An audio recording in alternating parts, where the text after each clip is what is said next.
Tonight, we are fixing to do a little bit of cooking. Let me back y'all up here.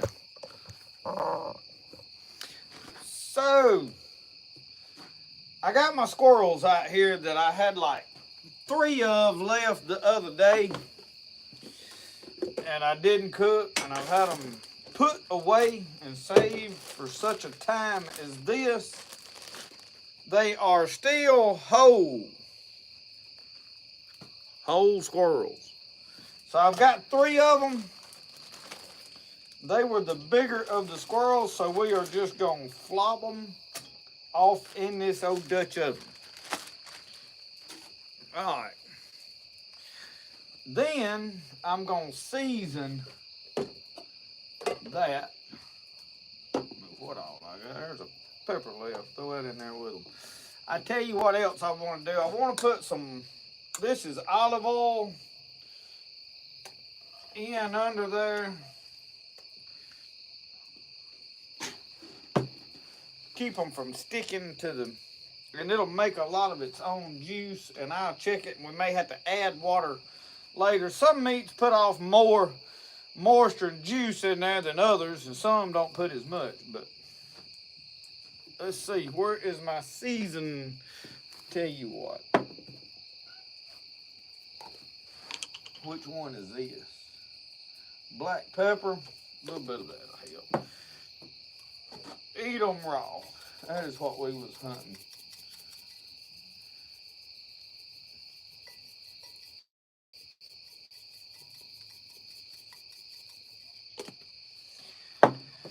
So we probably won't get to eat on camera tonight.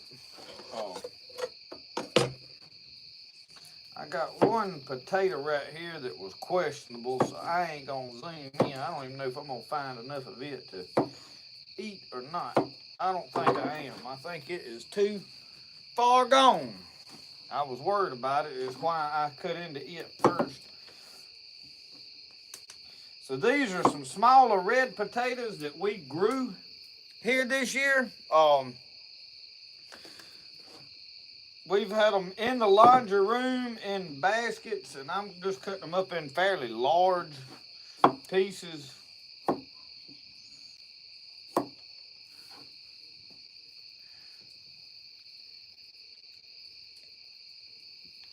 So what I have got is potatoes, onions, a few carrots. I'm even going to throw some whole pieces of okra on the top. I like boiled okra. I got some banana peppers and 2 onions. That is what we are going to put in there tonight. So with that being said, we can quit talking about the food, and I'm going to be cutting it up while we talk. I have got to go in a little bit. I never did bring my iPad out here. It is charging up. So, did everybody remember the live? Looks like 37 of you did. But since we moved to Saturday night on general principle, I'm sure a lot of people have forgot about it, slipped their minds, this, that, and the other. I've been pretty busy today. We actually went and planted green patches on the deer club, so which was my way of going and learning a lot about where all the stuff was, because I am very new up there, and I seen places today I had no idea what was where, and we planted about 4 patches, 3 or 4 patches. We had 3 different crews, or 4, 3 I know of, which consisted of somebody that had a tractor, and then somebody had a buggy with a seeder on the back of the buggy, and we divided up, and just by about 2 o'clock we were done, and then we had some odd and end stuff that we had to do up there. So I got home about, I don't know, 3:30, something like that. Went and filmed just in time already, so that is done. And I did a good one today. I've been thinking about it all week. A lot going on around here. It's fixing to have to slow down though. It's too hard for me to get everything I'm trying to do done, and I'll usually come up with some project that I've just got to have done before winter. And this year it's the knife shop getting added on to. So that has got to be finished so I can put a heater in there and stay warm throughout the winter while I'm out there grinding on knives. And y'all, I have got knife orders piling in. There for a little bit, I was like, well, I'm going to get caught up. And I got down to where I had about a half a page of names left. And then all of a sudden it was like, whoo, and now they piling back in. So, and I'm sure talking about knives, a lot of people's going to want to know about the knife I mentioned I'm giving away. My knives that I'm selling, and we'll talk some more about this when I can actually sit down and read comments, because I know people's asking probably this, that, and the other, and I can't see them right now. But I'm selling my knives and using mostly square. Now, obviously, whatever's available in your best way of working, I'll work with you. But on general principle, I have went to square. So I'm doing all the chances are $10 a chance on this one knife. I'm raising money for the men's ministry department, where we'll be doing some stew cookings and this, that, and the other through this fall. And I'm doing all of that back through PayPal for the simple reason that I can keep everything separate that way. My money don't be getting mixed up. I can keep up with who bought what, because I have yet to go in there and write anybody's chances down, but I do have them all. The ones that's paid on, they're filed away in that PayPal, so I can keep up with it that way. Oh, these squirrels gonna be, and I'm gonna just set this thing over in the fire over there, y'all. That's about the best way I know how to do it.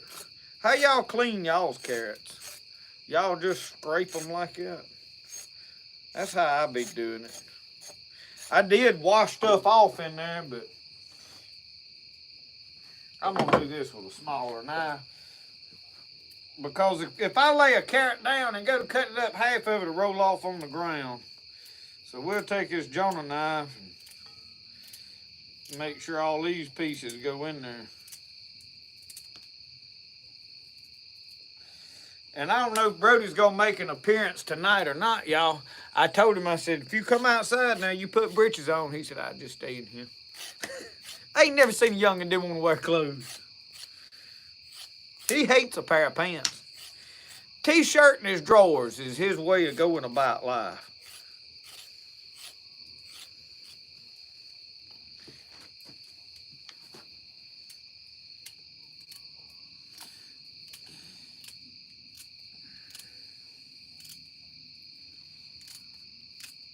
We get all these carrots hacked up in there.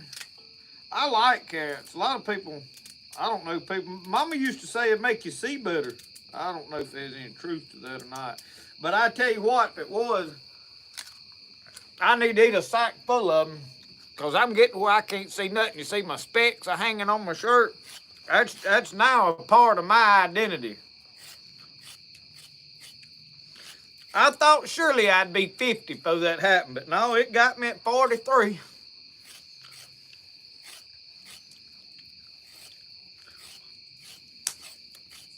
I can see good way out yonder. It's right up about right here, I can't see nothing. Oh well, it'll be all right. I can deal with it.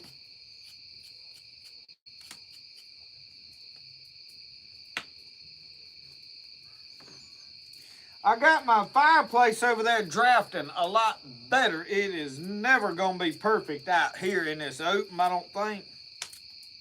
But what I did is I took me some liquid nails and a box of metal screws, and I screwed all that tin as tight together in them corners and everywhere as I could get it. And then I filled in all the cracks and nail holes, and every hole that I could find in there, I filled in. I'm going to just throw these red peppers off over in there. I may cut the stems off. which I don't really think their stems is probably gonna hurt not a thing. I'll be throwing junk off out through yonder. These banana peppers here, though, so big, I am about compelled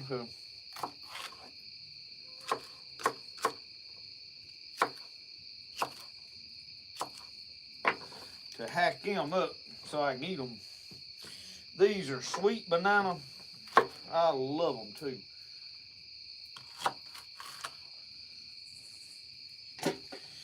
I need to save some seed out of stuff, but I think next year I'm gonna buy all plants. I've got seed, but I probably may save a little bit because I don't have to use. I don't know. I didn't have a good germination rate this year with a lot of my stuff. I'm wondering if it's my method of saving them or if some of my seed just wasn't good to begin with. I don't know. And it was seed that I had saved. Some of them have probably got cross-pollinated and stuff, which they still should have come up. I don't know. I just ain't had good luck with stuff. It got hot and it's dry.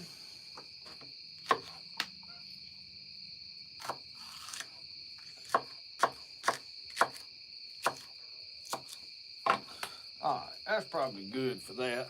I got one more onion. I'm going to just throw that okra right on top. I think I am going to put this other onion in there. Because I like, the onion's my favorite part of the whole thing. If you don't like a lot of onion, well, don't put a lot of onion. Beans, I like it, I'm going to put a lot of it. And I'm hoping it's cool enough out here tonight that the mosquitoes don't take me off. But I've smoked it up pretty good out here, so.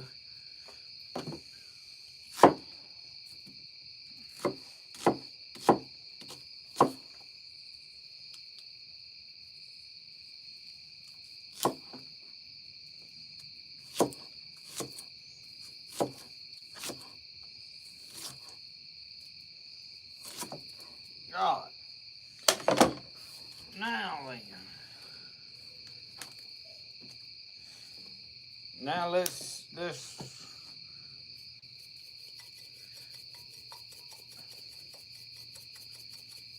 boy, that ain't coming out real good. I can't get it out of there neither. I wanted a lot of seasoning. I ain't getting a lot. I tell you what I'll do.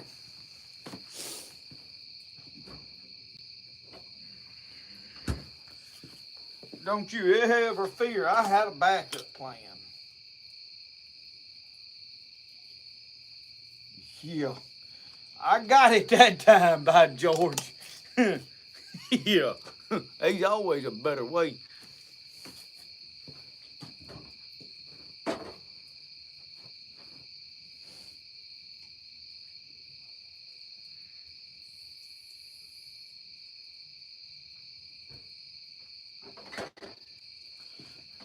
Next thing I'm gonna do, squeeze a little of this lemon juice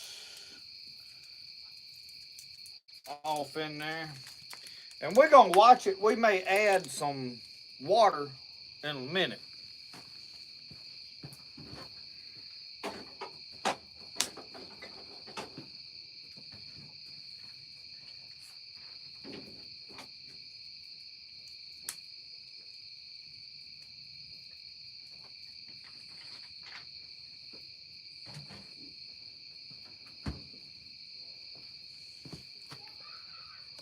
All right. Y'all come on with me over here and we're gonna see. I don't know how I'm gonna go about putting this in this fireplace. I'm sure it could be entertaining because I ain't really worked this out in my head yet.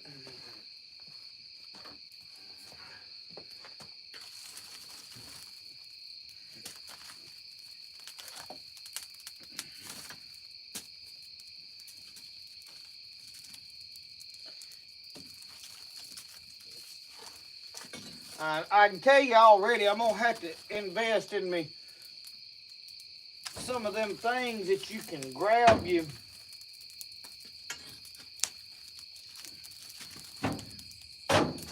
Because I'll be tumbling stuff around that.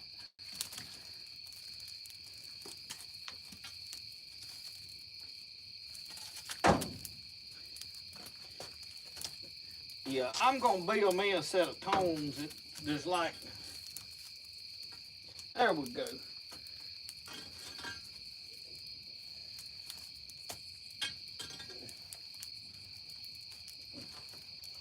I think we can make that work.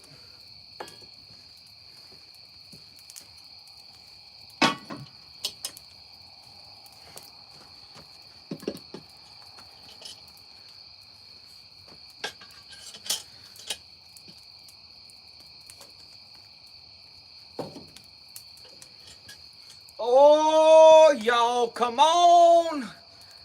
Yes, sir. All right.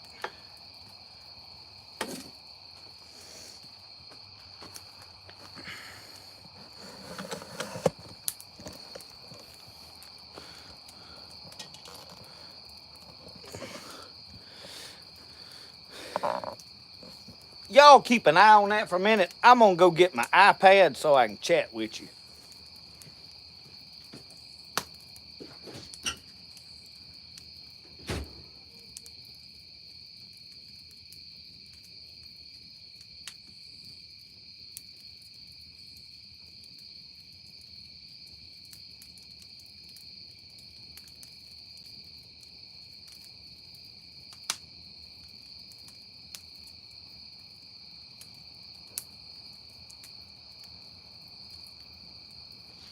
Roscoe, you coming to the live event?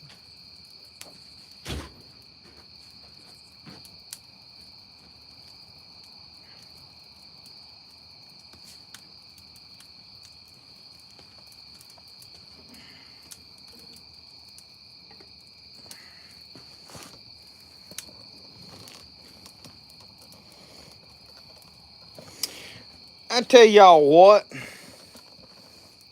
let's do this different. I know y'all want to look at that fire, don't you? I knew you did. That way y'all can tell me when it runs out of wood. All right, now let me see. Can I get, oh, Lord.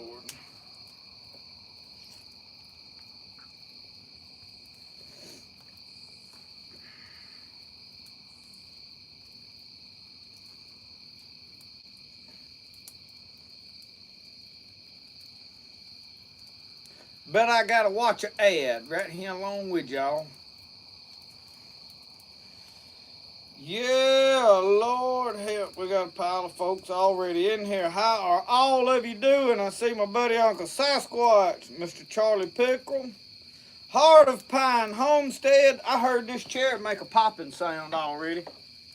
I tell you what's going on with this chair. I gotta glue these brace things right here back together. When I move it, well, if it breaks, we'll put it in the fire and get in the oven. I ain't gonna worry about it. If it breaks, I want it to do it on live from Mississippi. I do. All right. John Thomas, if it fits, if it bakes. Well, he just got if it fits now, but it used to bake. Good to see you, buddy. Lloyd Morris. He's watching Tennessee football. He done shucked out of here, ain't he? Mr. David Russian, JL327, Crystal, Larry Alexander, the Michigan Prepper, Brenda Joe, Chester Richardson, Jimmy Sullivan, Huckleberry, Randall Ross, Carolyn Lewis, L. Square, Jeffrey Gray is in the house, Ed Smith, Carolyn Lewis, Frank Lint, the Fat Tree Rat Hunter. We are cooking tree rats. So, anybody, Rhonda Hill, Randy Beeson. Look at people steadily chiming in. I knew if I got to calling names, they'd start talking then. I know how to get y'all on here now. So anyway, what y'all got going on? There's Susan Butterfly.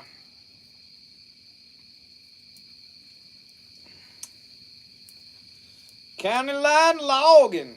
Y'all, I thank all of you for joining in on these chats. It is a lot of fun for me to sit down and make this video because I enjoy just sitting here drinking a cup of coffee and we talk about whatever y'all want to talk about. Matt Smith from North Carolina. Speaking of North Carolina, my heart still goes out to all of you from Florida, even the recent hurricane that went across Florida. My sister was down in Miami, which they done good down in Miami, was well below the storm. But all of you that are up there from Florida to Georgia, North Carolina, up through the Virginias, East Tennessee, dealing with all the destruction and chaos, y'all, my heart goes out to you. I know I haven't said a lot about it. In fact, this week I talked with Mr. Larry Alexander and we tried to get hooked up with a church to get where I could share a link for y'all to help donate. But really and truly, y'all, there's plenty places out there for y'all to donate to. I know one of our local, the Williams brothers, they had trucks set up out there. You could go buy stuff and they would load it on the truck, or either you could bring stuff and they literally hauled a truckload of stuff up there somewhere. So there's a lot of people helping, trying to help. So my heart goes out to you, and I don't know if it would be beneficial for me to open my door on this channel just to allow money to flow through, because I ain't trying to do anything to get recognition out of it. And I think if you're looking for a place to give, I think Celebrating Appalachia.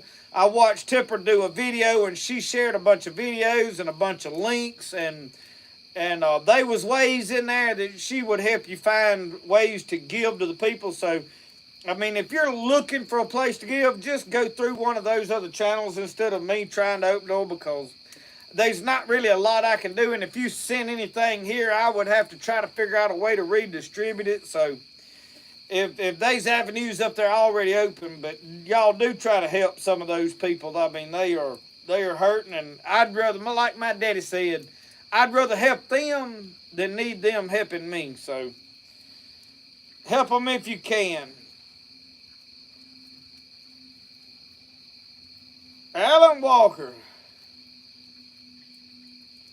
My Dutch oven's walking off.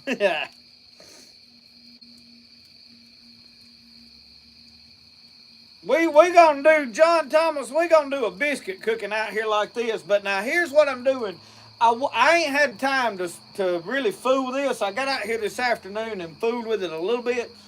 But on that tubing that goes up the edge of that, I'm going to screw a hinge to it and make a crane that I can swing in and out of there. So that's what's going to eventually happen with that. And I don't know if I'm going to be able to make it to where it can swing all the way out. Quite possibly it will. So we're going to see. And I need to be out here sweeping. Brody has, which I broke up sticks on here and got this all jumbled up and nasty looking. I need to get out here and sweep and clean up. But I ain't had time to do that. I've been busy doing other projects, so y'all have to forgive me on all that. Grateful Ed said, chicken of the tree. Yeah, we got 3 big fat squirrels off in that Dutch oven with some onions, like old Justin Wilson said, and them potatoes and whatnot.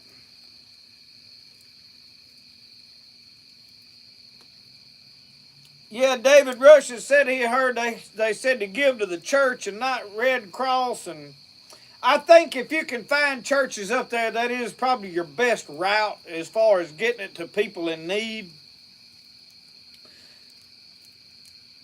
David Olhausen from Beach Bluff, Tennessee. Mr. Randy Beeson. Randy, there's several of y'all, and I know it's hard for me to keep up with exactly who is exactly where. I know I've had several people message me from in Florida over the last year or so, and I'm curious about them. I can't never keep up with who exactly is where, so I can't remember who to message if I don't talk to them on a regular basis. But my concerns are for the people that were down there in the path of this storm that just crossed over Florida. So it's tough on a lot of folks right now, these hurricanes. Susan Butterfly, how are you? Ed Smith, Billy Boatner, South Louisiana, Kenny Sumter, thank you. Rodney Dunaway, Owen Moody, Martin Meltzer, how are you, buddy? Martin sends me a care package along with some Roscoe treats and this, that, and other. Roscoe was out here. He done cut out. I don't know where he went on me. I had to get him out here so Uncle Sasquatch could see old Roscoe. And I don't know if he come got in front of the camera or not. Carolyn Lewis. Carolyn Lewis said Samaritan's Purse is a reliable charity that is already providing hands and feet on the ground in Helene and affected areas. So that might be somewhere if y'all looking for a place to give to keep in mind.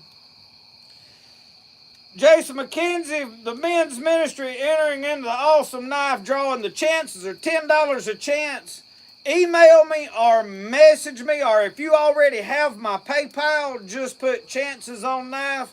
And for every $10 you send, you get a chance. I mean, if you send me $100, you get 10 chances. So, and all of that money, y'all, I promise you, and which most of you know this to be a fact, I ain't making a dime. I'm not skimming money off of it. It's strictly to put money into a men's department. I made a really nice knife. I should have went down there and got it and let y'all get a better look at it, but I made the sheath and then I wrapped it with buckskin and I cut the fringe, and every bit of it is handmade. Now it is store-bought buckskin, so I did not tan the deer hide myself. But Randall Ross said rotate my oven. Yeah, I do. I'm planning on turning that ever a little bit. Charlie Pickle said they had about 250,000 people in Washington, D.C. today at the Capitol praying for Jesus to heal our land. Lord, we need it. I send a prayer up with them because we need some help. We need some help in our politics. And I'm going to tell y'all the biggest concerning thing with politics today ain't really as much as which side you're on, who you're voting for. I think that is important. But it's the division between the two, the hate that is between the two, because nobody is able to sit down and look at somebody from the opposing side and have a rational, sensible conversation. It's hate and bickering and spewing out stuff that we really have no ideas if true or not. And I wish we could get past that. I mean, if we could ever get to a place that somebody said, you know what, I'm really here for the best of everybody, and let's figure out what that is, we could get somewhere. But all we're trying to do right now is one side's trying to beat the other side, and that's it. And we're never going to get nowhere as long as that's going on.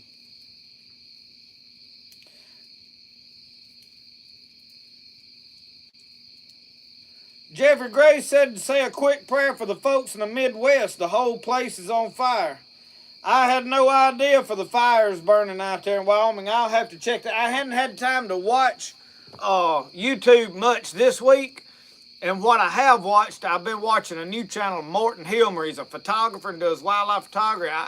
Amazing videos. So I've been watching him some, and I usually catch Idaho Hillbilly.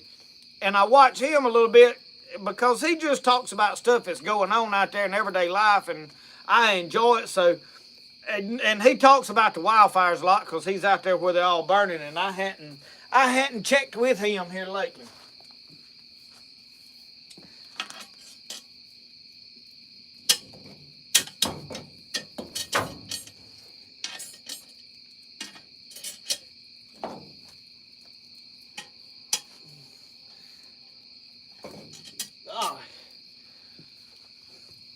Yeah, Randall, I need that thing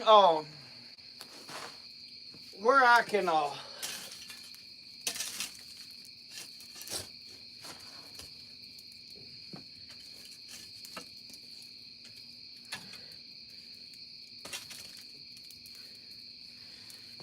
I'm working on my method right here, and I ain't mastered it yet.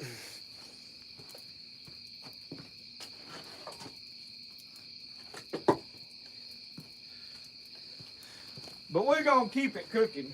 We're going to keep it cooking.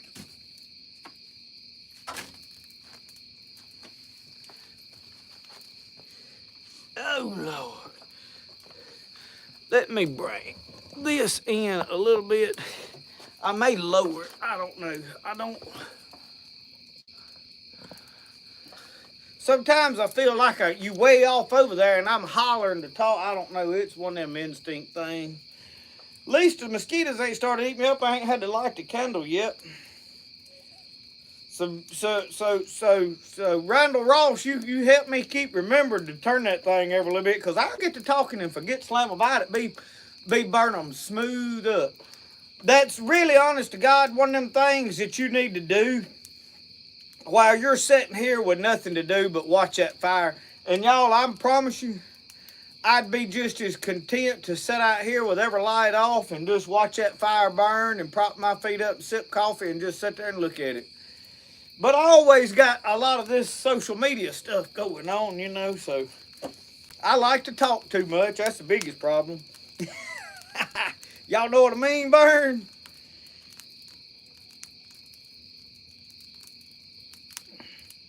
David Russian said, looks like the Lord's working overtime this month. He is. He's letting us know who's who and who he is, what he's doing. Oh no, Tom Hanks, we ain't cold in Mississippi by no means. Now, it was long sleeve weather. This morning I got up, we headed out at 7:30. We was over there unloading the tractor. And I had this Carhartt shirt on, flannel-like shirt.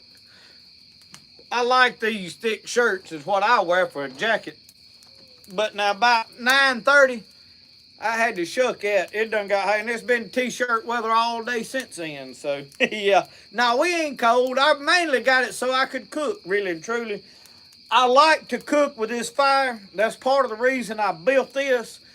And as we get better set up, we're going to do a whole lot more campfire cooking type. I wanted to do a lot more cooking videos, but we just now getting into fresh game, so we'll make it happen. Tom Haynes said, I am here. Jason McKenzie. Mama is doing a lot better. He asked how his mama's doing. I try to read some of this because I know some of y'all are reading the comments, but there's a lot of people that are watching on TV and ain't seeing comments. So, Mama is doing good. Mama has been out rambling around a little bit, not a lot. She has been to church twice. She went last Wednesday. She went Sunday. And then this Wednesday, or maybe it was Sunday she was there and then this Wednesday, but she's been a couple of services now, which is a great sign.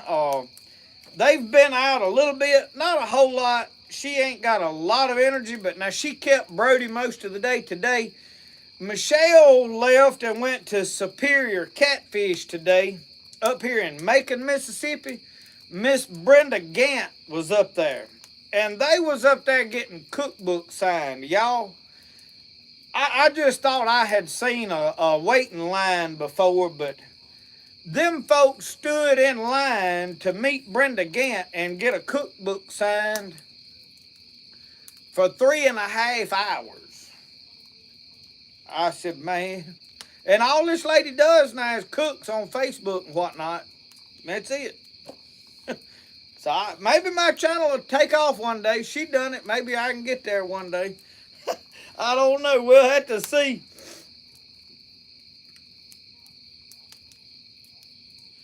JB Claudel Knives says, that's a good-looking fire you got going. They ain't nothing that soothes my mind and gives me more peace other than the good Lord than a fire is. I can build a fire and it's just, I can relax. I can sit here and know, hey, I am doing what I like to do. That's one of the reasons I hate summers, because I can't build a fire. But it's really about too hot. I may have to move back over out of the way. I'm cooking this side of me pretty good. Frank Lent said it'll be 56 in PA by 4 a.m. They saying that we're going to dip down in the 40s next week at night here. So we got some good weather. I like good weather coming. There's a lot of folks here that don't like none of that. There you are. Where you been, old buddy? Boy, y'all, I was gone all day today planting them green patches, and when I come in, he like to took me down. He don't like me being out of his sight all day, do you? You don't like me being gone much, do you? Well, I don't like being gone a whole lot except to the deer camp. I do enjoy that. Y'all, we planted them patches. I rode the tractor and run the disc all day. I carried our Kubota tractor with a disc on it up there. And I enjoyed myself up there just pulling the disc and cutting up patches. But now, old disc we got, it's fixing to have some serious attention. They don't make the bearings to go in them things anymore where you can grease them. They disposable. You put them in there and they lock up, and then you put a new one in there. And every year we have to replace 2 or 3 of them. And there's a lot of flopping and stuff. I'm finna have to buy a bunch of disc blades and this, that, and other to go on it. So I am trying to read.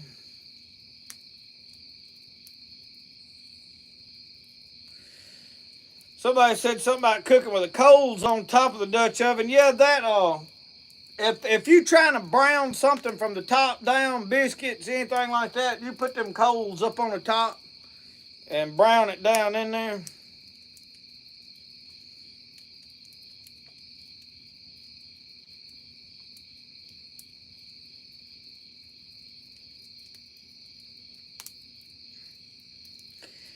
Tom Haynes said my son and grandson and I are cutting up potatoes for canning. You know, I have never canned potatoes.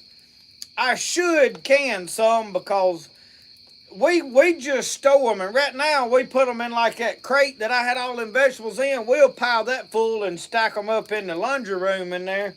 But most of them are on a pallet that I covered with chicken wire and put I don't know, about 2 or 3 inch side, 4 inch, 6 inch side on it.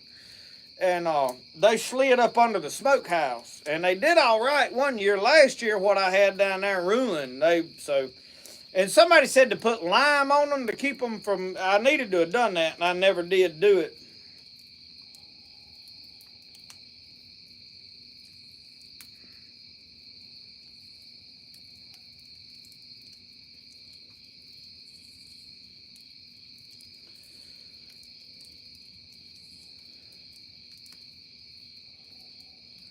What is the deer limit, Frank said? You know, we can have 3 bucks, and I'm wanting to think you can have, I don't remember how many total deer it is. I tell you what, I don't know if I've got the app on it. No, that's WMA check-in.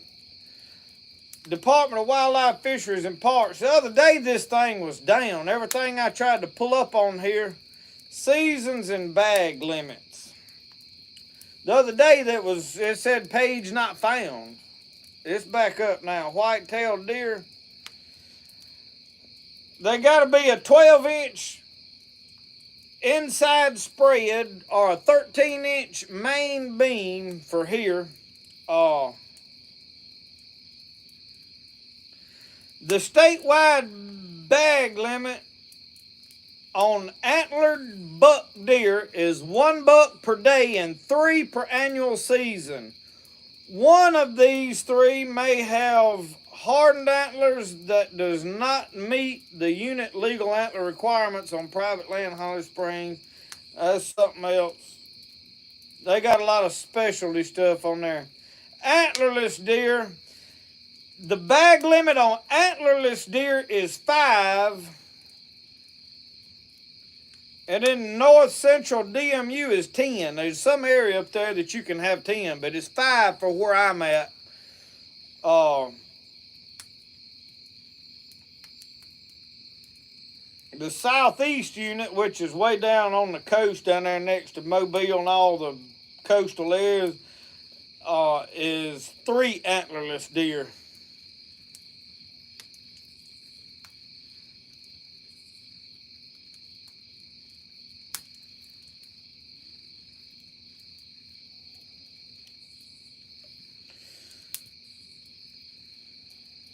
So yeah, you can have, and I'm assuming you can have 5 does and 3 bucks, which is 8 deer total. which is a lot of deer meat. So I ain't got time to read all the details and question that.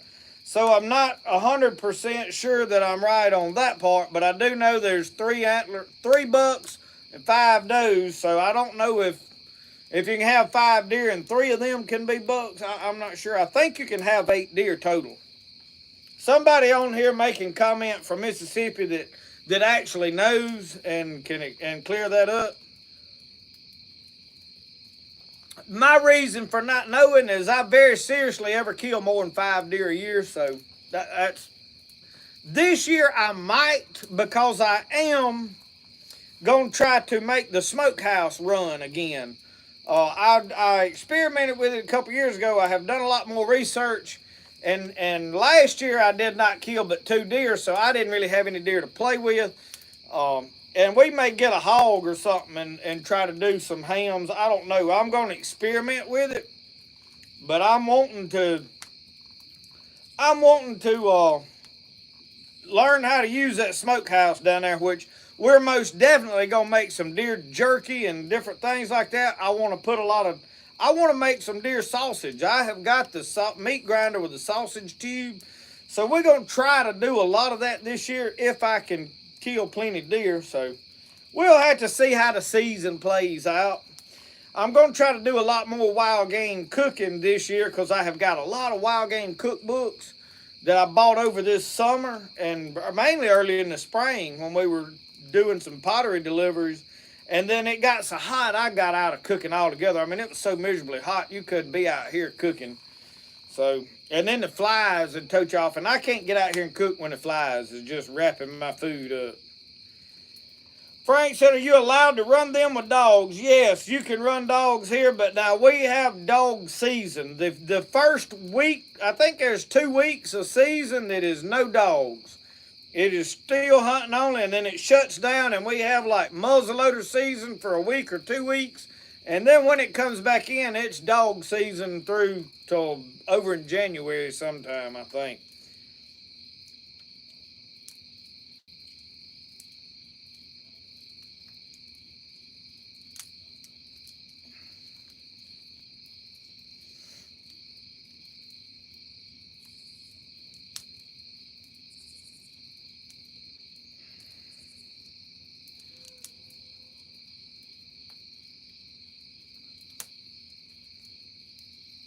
Tom Haynes, I canned some deer meat. He said they can a lot of deer meat. This year I canned the first deer meat I ever canned, and y'all seen me can it back during the summer. I got it and canned it. We canned them peas, you remember? Pea patch deer. Um, what I do with the deer, I process all my own deer, always have. I have took very few deer to a processor just because I had rather do it myself if I can. So what I do is I take the front shoulders and cut all the meat off unless I'm going to put it in the smokehouse and preserve it whole, which I do for experimental. I may do something like that. I take the back straps out. We cut them up in steaks. I freeze them separate, vacuum seal everything. I vacuum seal my back straps, cut up into frying steaks already. 2 separate, one for each back strap. And then I take the hind quarter and I cut it open and I divide it up into the 3 main muscles and I square that muscle off, or, get it to one decent sized chunk of meat, and I vacuum seal that whole. So then everything that scraps off of that hind quarter, I cut it up and put it in a dish pan in basically chunks or stew meat or just whatever. And then if I'm not putting the front shoulders up, I cut all of that off the bone. And that this year is what we canned. And y'all, we opened a can the other day and made some soup with it. You pour that can over into a pot of, well, just pour it into a pot because it makes its own juice. And we raw packed it. I canned it, it worked excellent. And that was the first time I'd ever done it. We just packed it into a jar. And then we pressure canned it for 90 minutes. I put a little bit of salt in there, basically just for flavoring in there. And when we got it out, man, it was tender. And we poured some jar of canned tomatoes in there, and then added some vegetables. And in no time, we had a soup ready to go, and it was delicious. The meat was tender. You didn't have to boil it, boil it, boil it. I mean, it was cooked. So, yeah, I'll be canning a lot more deer meat throughout the year. I think that's the way to go, especially now that I have this cooker set up out here where I can come out here and can meat. I am now a fan. My buddy Don Lanier told me kind of how he done it, and he says that he'll open a jar of it, take it to the deer stand, and just eat it out of the jar for lunch. So, you know, you got a lot of uses with something, and like now, hurricanes coming in, or either with us in the spring, tornadoes coming through, you lose power for a week at a time if you get hit your area. Well, you lose everything you put in the freezer. So, yeah, I'm a fan of canning. Now, here's the problem with canning here. If you put a lot of stuff in that laundry room back there and the power goes out in the summertime here, that stuff could go bad. It gets so hot in there. But, I mean, there's ways around that. You can deal with it if you kind of somewhat prepared. I really plan at some point in life to build me a storm shelter cellar right out here somewhere that's underground. So we'll have to see. Where am I close to, Tom? We are not far from Philadelphia, Mississippi, which is east central Mississippi.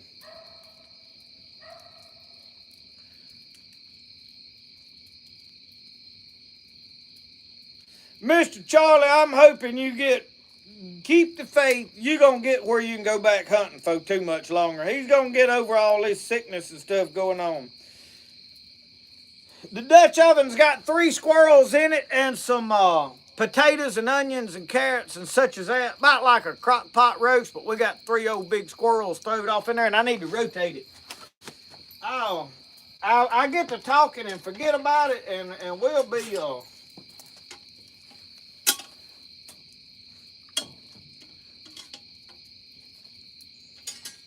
turn that thing around. So while I'm up, I'm going to go refill my coffee cup. Y'all don't mind, do you? Roscoe, you get up in that chair and entertain them.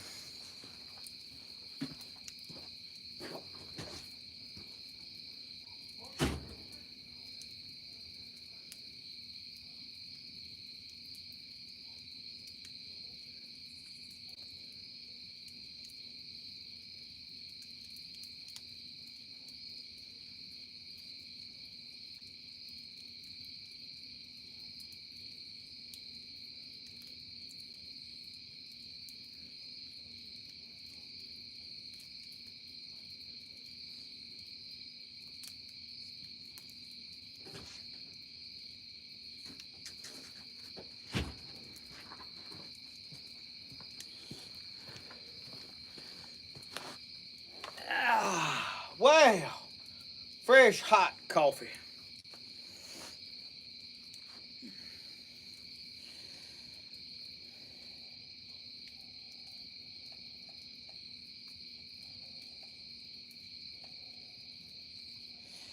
Frank Lentz said, did I ever make pemmican? I made some a couple of years ago, but I'm going to remake some this year.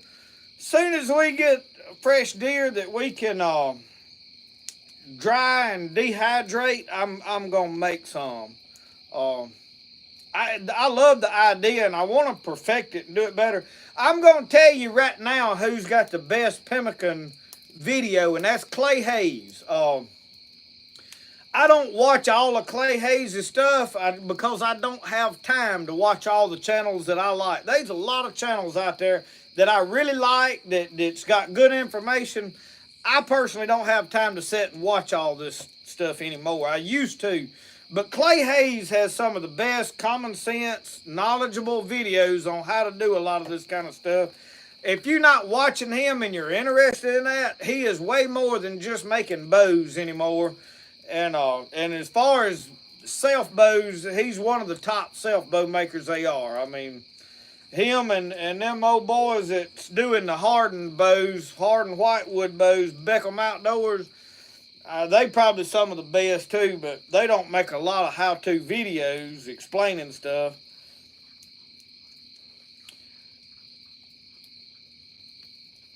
JMC, just head on over here. Probably by the time the live's over, I doubt we're gonna get to eat this on camera tonight. I don't know.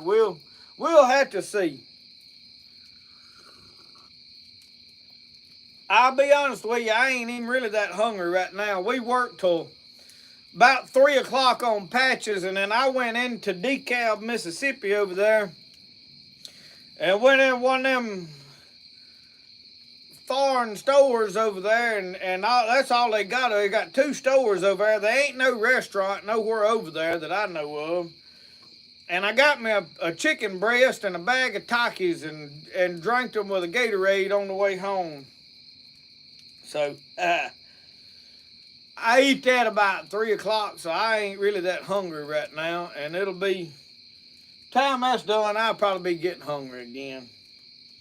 But I have still got to go in there tonight and edit this video, and I may have to edit a video for my wife. We got Pastor's Appreciation tomorrow, and we filmed kids talking a video, and that's got to be edited, and I may have to do it. My daughter may come in and edit it, I don't know.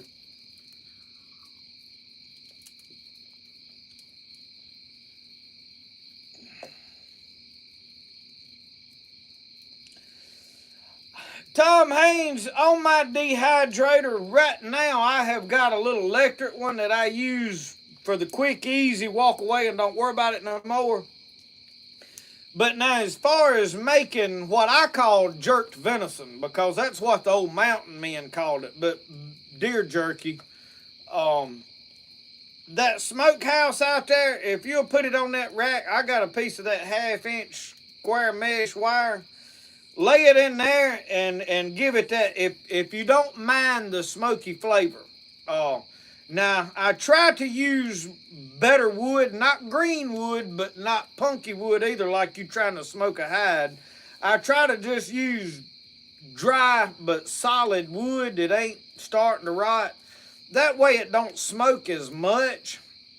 But now I'm cutting up a hickory tree over here for firewood. I have got all the hickory I'll probably ever need from now on. So I've got piles of hickory wood, and I'll be smoking a lot with it. Right now, some of what's burning in here is pecan wood. So using that, I'd rather use that if I can. But now, if I had done this in the summer, I had considered building a solar dehydrator, which is, you take that mylar-backed insulation and put it inside of a box and put your stuff in there and a couple of vent holes and put you a piece of plexiglass over the top, and it'll get hot. So you kind of got to watch where you place it, and it's good to get some airflow going through it. Put a fan kind of blowing that air, because it'll cook it if you ain't careful. But you can dehydrate it like that and watch your temperature. In the middle of the summer, like July and August, you probably couldn't get away with it here. It'd be so hot, it'd fry it.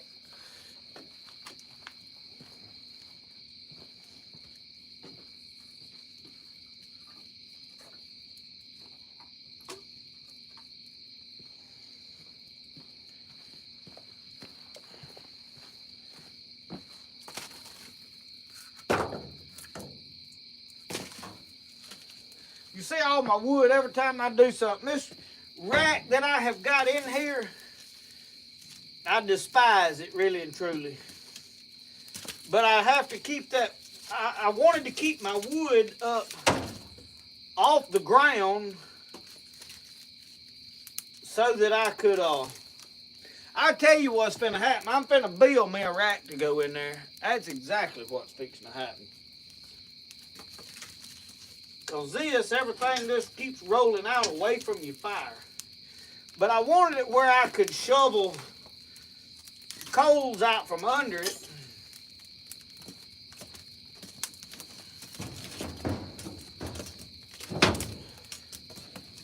But I'm going to build me a set of tongs that I can reach in there out here and grab that wood and lay it where I want it instead of this.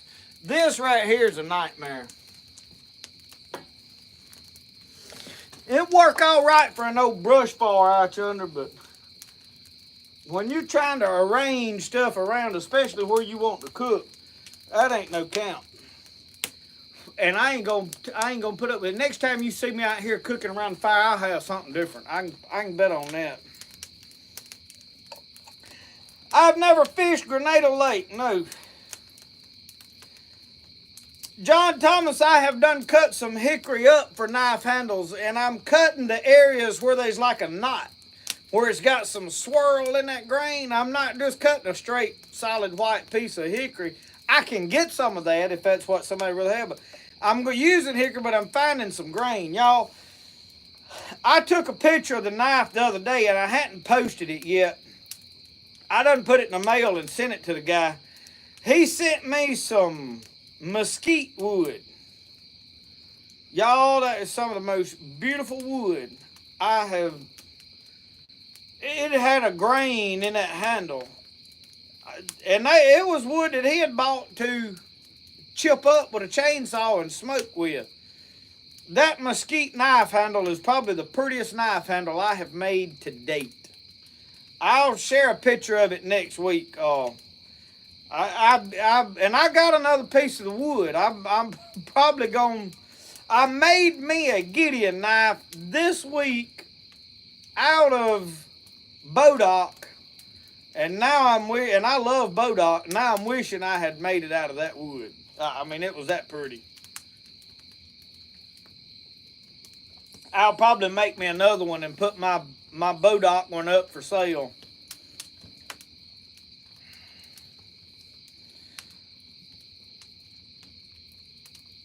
That Great Dane. Tommy Litchfield has done showed up.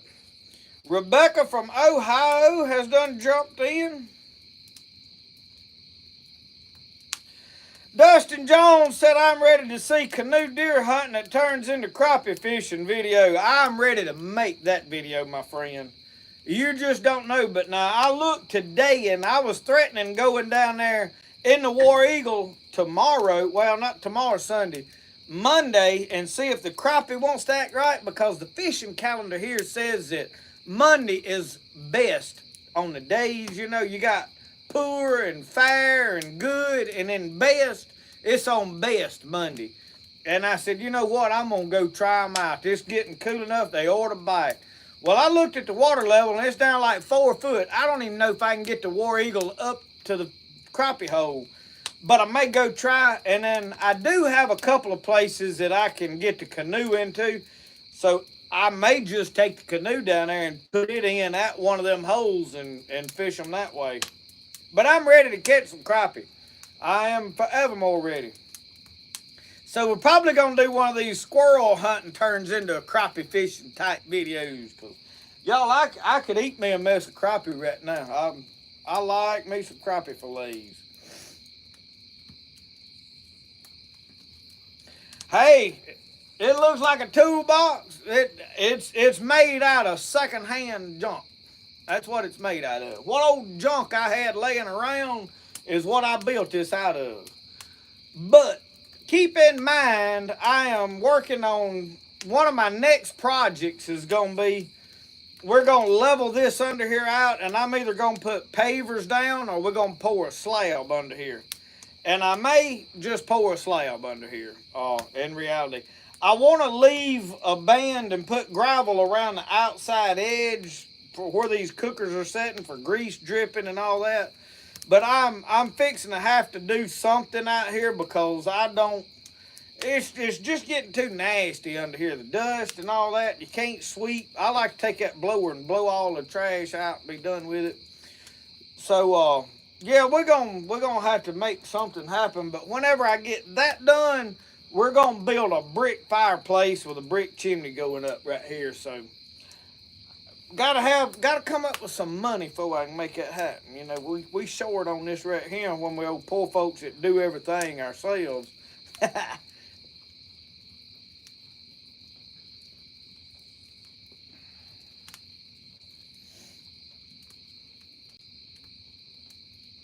Independent thinkers here said, not sure how long, super tired. I better go to bed and get some sleep. I ain't gonna hold a feller up from catching some Z's. We just having a good time, but I am glad you stopped in. And for those of you that don't know, we got to baptize him back in the summer when we were at Smith Lake. I love to meet people in that fashion. You get to baptize somebody in Jesus' name, it's just a wonderful thing. That's probably one of the highlights of things that I get to do in my life. It really thrills me. Because it's something that I do that ain't just for me. I got text messages popping up on my screen. I don't know who it is. Pour me some burnt motor oil out. Tommy, I use that burnt motor oil for too much.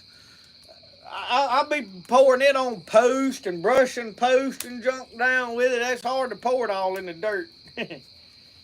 But I'm scared if I done that on camera, some of them some of them folks that be watching videos of patrolling would come get me. Them environmentalist kind of folks, they'd frown on that. Alan Walker said, turn that Dutch oven. We turned it a while ago, but now that fire is hot, hot, hot. I tell you what I am going to do. Let me use this little doodad. Let's take a look. Whew. I got to hold my breath before I get down there.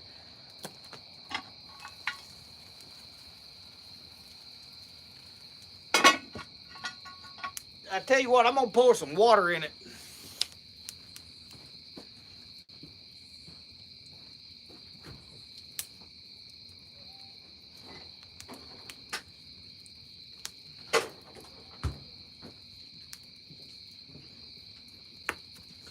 And of course, this water come out of the refrigerator, so this is what I had handy. It'll probably cool it down.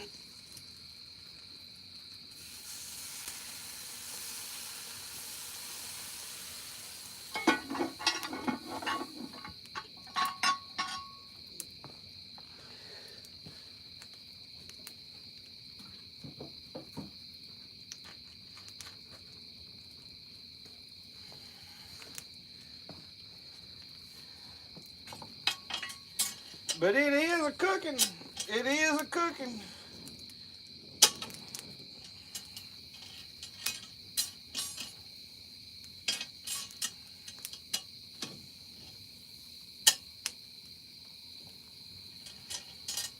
Try to keep that handle on this side where I can make sure I don't scald something.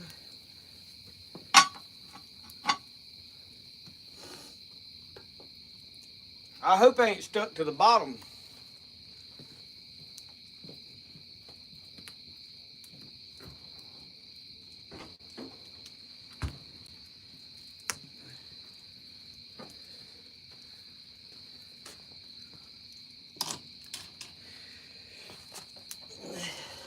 I tell y'all what we're going to do one of these nights. I bought a popcorn popper over there.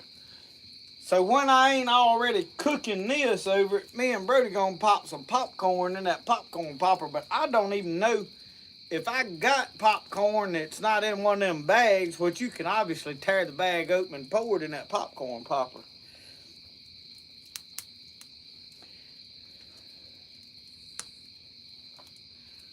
Oh, and Moody said they call Econoxes. Yeah, them folks. That's the ones. Jerome Smith. Yeah, Roscoe be close watching whenever that when that lid comes off that Dutch oven, he smell it, he'll be over there.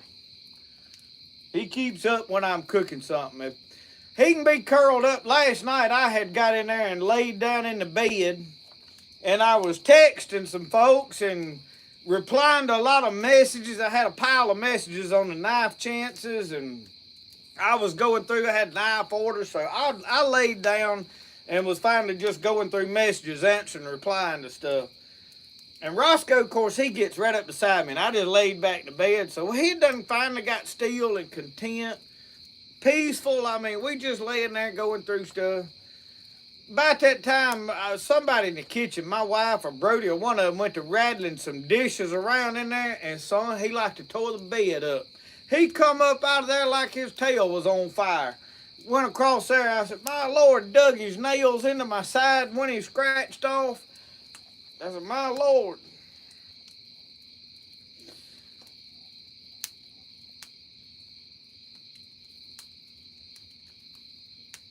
So anyway, I hope that I see that steam coming out of there. That thing had gotten dry in there, and they may have stuck to the bottom. I don't know.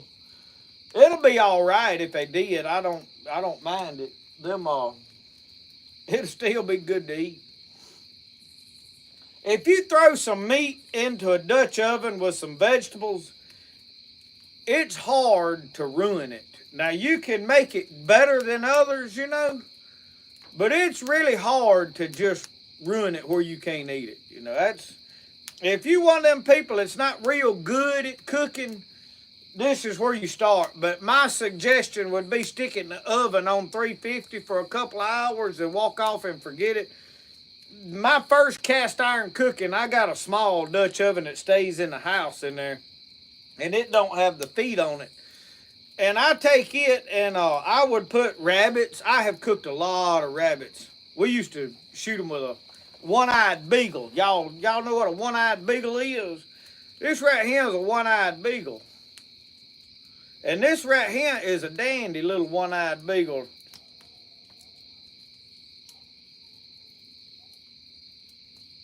I mean, you can see with that little joker. I did a video on that thing. And for a light in your pocket, that joker's a way to go. And I lost this light last week, y'all. I'm talking about hunting it everywhere. I was about in tears because I was like, man, that was my favorite little light. It's one of them Brunite lights that they sent me. I did some videos on them for them. And it's about a $70 light, but doggone, man, I like that thing. It's magnet. It'll stick to this end's a magnet, and you can stick it to whatever you're working on, shine. I got a headlight. It's just like this, and it's really probably the smarter choice. But anyway, we'd get them old rabbits like that, and that was back in my younger days. We don't try to do all that no more. So, just to be clear, I'd put them things in a tin. One of them aluminum baking pans and put them in the oven. Man, I like lemon and lemon juice a lot. So I'd put that lemon pepper and lemon juice and all that garlic salt on there. Man, I'd make them fine. And we cooking them rabbits, I mean, they'd be falling off the bone when you pulled it out. Well, I finally figured out that Dutch oven was a lot better. And that's when I got into cast iron cooking. Man, you could put that thing in that Dutch oven. Usually a rabbit, I'll cut it up and quarter it up, sort of cut it up pieces and put it in there. Man. So if you not real proficient with cooking, like you one of these men that's just recently single or, whatever, and you having to fend for yourself now, and you're not real good at cooking, throw you some meat in a Dutch oven and stick it in the oven and you can't hardly burn it. About an hour and a half to 2 hours, it'll be falling apart on about 350. You can't go wrong with that.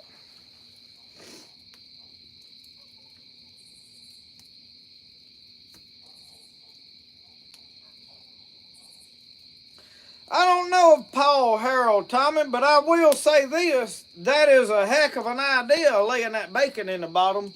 In fact, I'll probably be doing that because I really ain't thought about it, and I love the taste of bacon.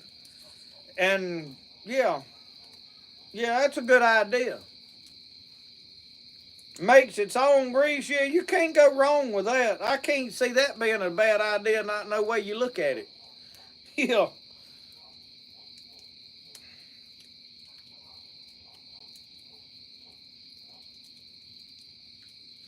Tom Haynes, all you got to do is email me if you can. If you're on here, you got to have an email. Email me, and what I do is normally I email you back a square link to pay for it.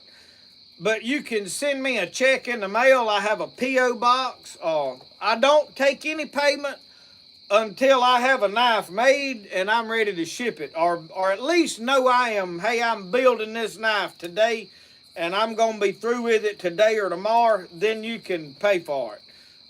And now if you're going to mail a check, well, yeah, you can go ahead and put it in the mail and send it on my way.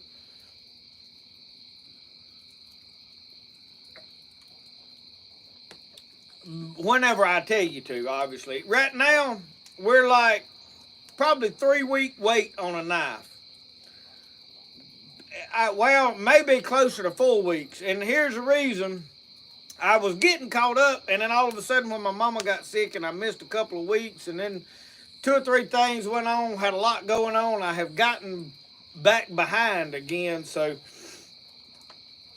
and everybody that was waiting on a Gideon knife, I'm just now starting Gideon's this coming week. I was knocking out a bunch of the others, so if you're on the list for a Gideon knife, those I'm starting to build. In fact, I cut all the blanks. I cut like 8 or 9 blanks out the other day, and I'm going to be building them next week. So I'll be contacting those of you that are waiting on a Gideon knife next week. And then we'll go back into the Jonahs. I do them in stages because I don't just like go out there and cut out one knife. I'll get a saw blade and I'll draw all my patterns out and I'll cut them all out. And if I start with a Jonah, I'll just draw Jonahs all over that saw blade, and I'll be doing all Jonahs to them blanks run out. So that's not saying that's the best way to do it. That's just the way I like to do it. So, maybe it is the best way for me anyway. But yeah, I will. Let me put it in here for you.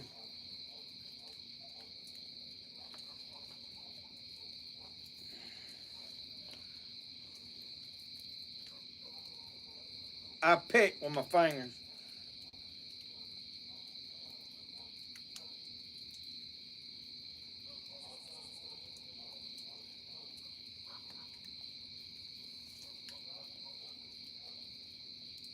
There it is.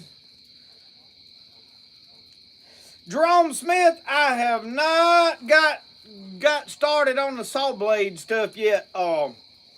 I need to be starting that. I don't know. I have this problem. Like when I got all these orders I need to be doing and making money, it's hard for me to stop and work on something different. And I need to. It's like the knife for the giveaway. I've had that knife made and laying there for a month or better, waiting on a sheath. Well, I cut the leather out one day for the sheath, and it laid there another 2 or 3 weeks. And then the other day, I was gluing up sheaths, I guess yesterday.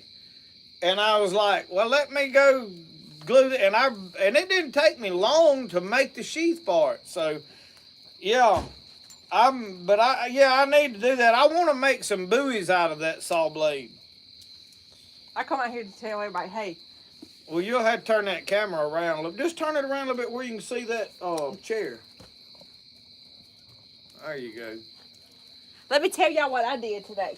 Yeah, well, y'all listen to this. I don't know if any of y'all watch Facebook and follow Brenda Gant cooking, but she was signing cookbooks in Macon, Mississippi today. So I took my cookbook and got it signed.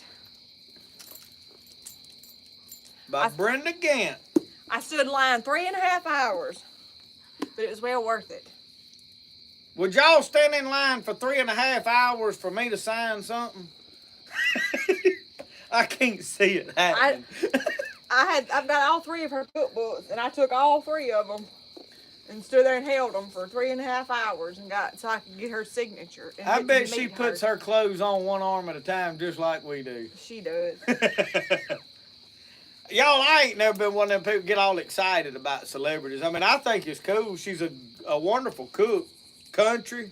Oh, I seen what's Mr. Sullivan's name? Mine just went blank. Jimmy Sullivan. Mr. Jimmy Sullivan and Miss Robin in line today. She took him. Jimmy Sullivan was on here a little bit ago. But I told him you wouldn't go with me. It wasn't that I wouldn't go. I would have went. But I was obligated to go plant deer patches, and I needed to be there for that because that was my way of learning the club, where all these new stands are. I did get us a box of fish. Yeah, we got a box. They had the fish on sale up there. Y'all, a lot of our catfish that we have at the cabin for cookings, I take some from Tom Bigby and put them up every year, and we cook them throughout the year. But if we having like a cooking, we did a men's cooking over there, and we cooked a whole box of catfish. They came from Superior Catfish in Macon. They have wonderful farm-raised catfish up there, and they're pond-raised, but they're still very good. Never had any catfish from there that was like, oh, these taste wangy or whatever, freezer burnt, such as that. Never had a problem with that from up there, so. Mark McCulley from Louisiana.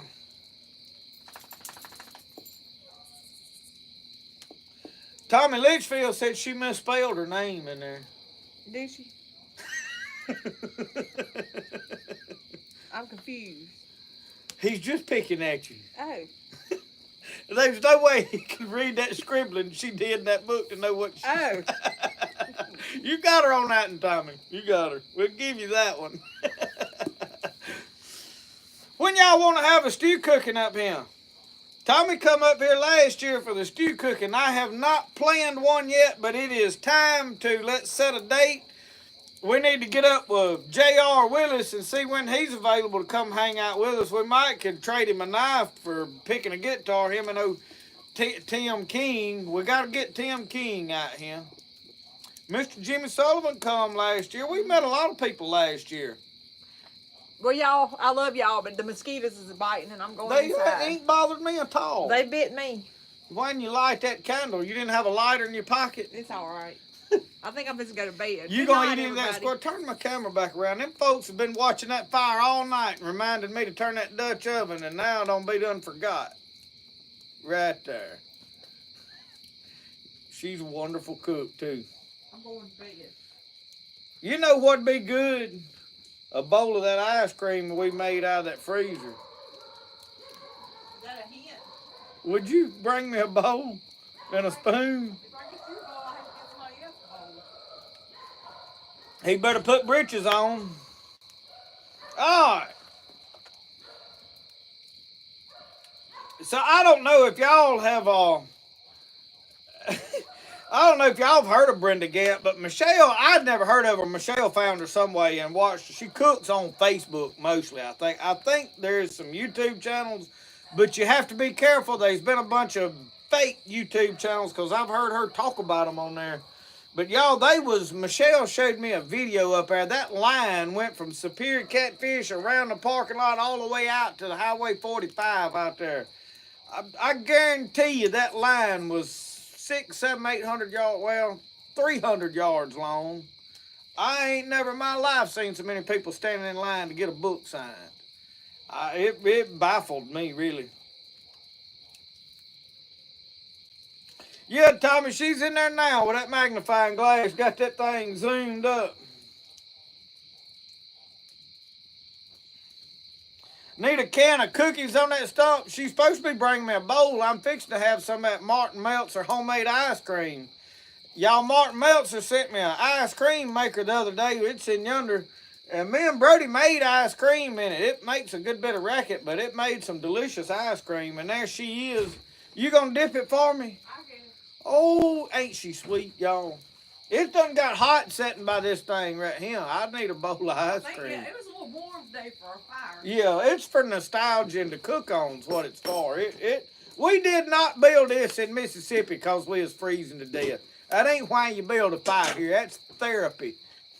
In case y'all didn't know, a fire is therapy. I've been waiting to build a fire for I don't know how long, and there's old Roscoe, his nose up doing like this. You can't eat ice cream. You can't eat ice cream. Say, yes, I can. He usually gets the last lick out of a bowl. Homemade ice cream.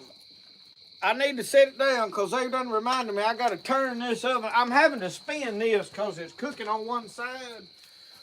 So we having to keep up with what's going on over here.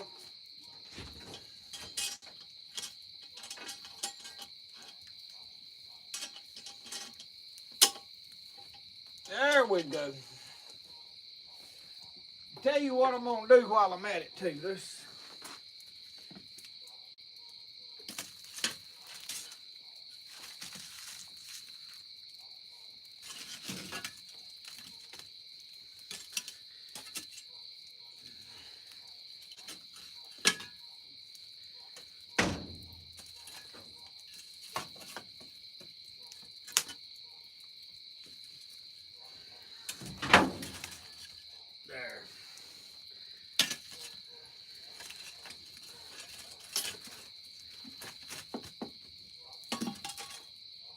I gotta heat the top of it up a little bit.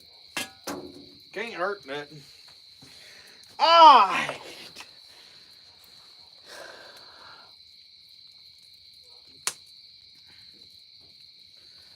Alright, y'all, I hate to sit right here in front of y'all and eat this ice cream, but I like me some ice cream.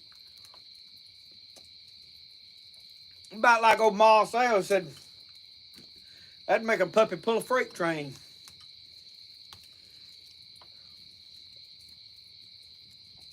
We ain't talked much about old Marcel Ledbetter in a while.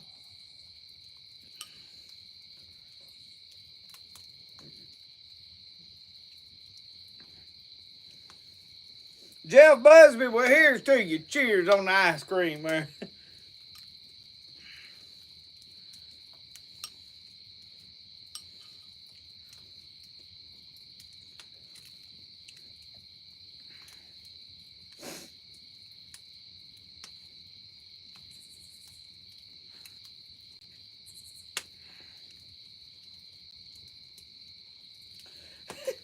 Tommy Litchfield said he's the only one he knows that tells the truth around a fire. Lord, he done started already.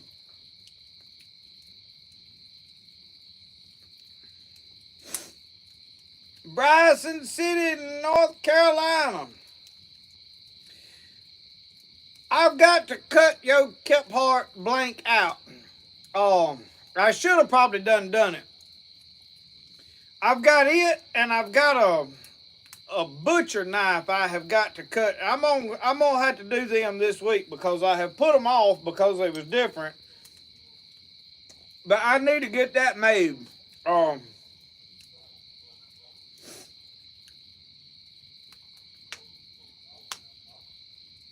good to hear from you.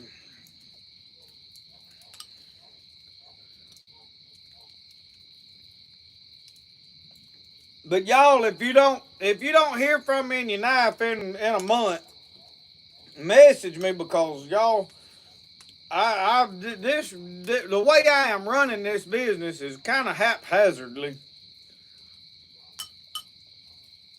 When my daughter can, she's supposed to make me a website. I want a website where you can go to spiritoftheoutdoors.com and fill out an order for a knife and submit it. Now, it will have to be of choices of designs I have. So something that's oddball like that Kephart, and we make it at it. Once I get a pattern made, it won't be as hard to do.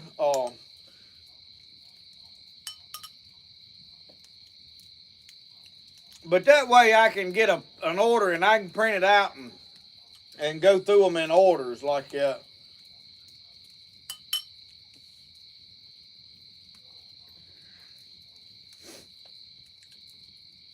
Jerome Smith, I do everything left-handed except pick that old guitar, and I do that right-handed. But that's probably why I ain't no good at it.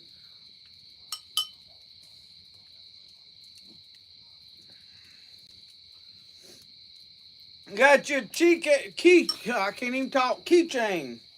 I need to do some more of them keychains. I got one left. I've literally used one of them myself. The first one I ever made, I made for me. And I've got it on keys. I don't like all my keys hanging out of the ignition. But I had acquired new keys here recently. I've got a church key. I've got a deer clamp, the clubhouse key. I got my post office box key. And, of course, my house key here. And I've got a key to my shed, my shop down there. I ain't got a lot of keys, and I don't like a whole lot of keys, so I put them in my console of my truck, and I put them on one of them key rings I made. That way my truck keys just got the truck key thing in there, and I can leave it I can put it in my pocket, go in there, and I can leave all that other water keys in the truck if I don't need them. I ain't gonna tote no fist full of keys around everywhere I go. It ain't happening. I don't even tote a wallet everywhere I go. I couldn't tell y'all how many times I have went to town and got into town and go, I got to go back to the house. I done forgot my wallet. 15 miles to town. Ain't even got a wallet. Can't even do nothing. Got to turn around and come home. I don't tote one every day. A man piddling around in his shed making knives for a living ain't really got no use for one. I handle everything on that phone digitally, so everything's automatic now. That way, if the government decides they want us to be poor, they can just mash a button and we all dirt poor, just like that. And it'll happen one day. Ain't no doubt in my mind. And the sad thing, everybody's like, have cash, have cash. It ain't gonna help you either, because if the power's out, you'll be very limited to what you can do with it.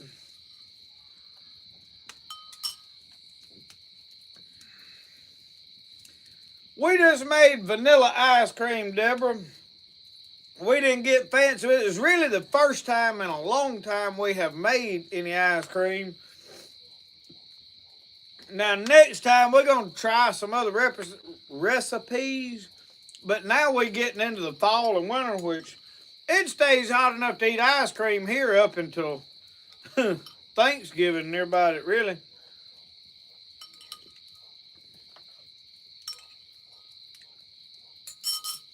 But I'm going to tell y'all something about me. I'll tell you when I sit back down. Well, Roscoe's wanting. Let me make Uncle Sasquatch happy. Roscoe wanting a little bit of that ice cream. There's a little bit left in there. Let him wash that bowl for me. It'll get scrubbed out good when we go in the house. Don't worry about it. I know somebody's cringing watching that dog eat out of that bowl. His mouth's probably cleaner than a lot of y'all's. Did I say that out? I didn't mean to say that out loud. Oh, Lord. I did it. My bowl. Don't worry about it. But, you through already? Anyway, what I was going to tell y'all is I ain't about this far from putting my Christmas tree up. I really want to put it up before Halloween just to burn somebody's hide up. Because I know somebody will come slam unhinged. They get really mad because I put it up every year for Thanksgiving. Way before Thanksgiving, my tree will be up. And I just laugh at them people that get mad about it, because you know what? The best way to do things is the way you like to do it. I didn't put their tree up. I put my tree up. And it makes, hey, there's some folks that get fighting mad about it. They say, we can't even have Thanksgiving. I'm like, that tree's part of Thanksgiving. I'm thankful it's almost Christmas. You're liable to see it up here for long. I mean, I got Christmas lights up year round out here now.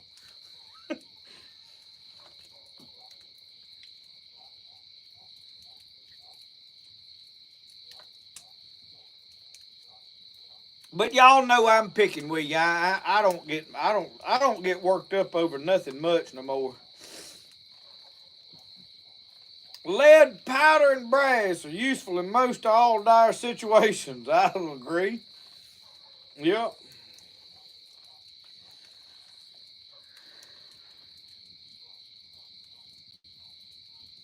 It's hard for me to keep up with all of these comments.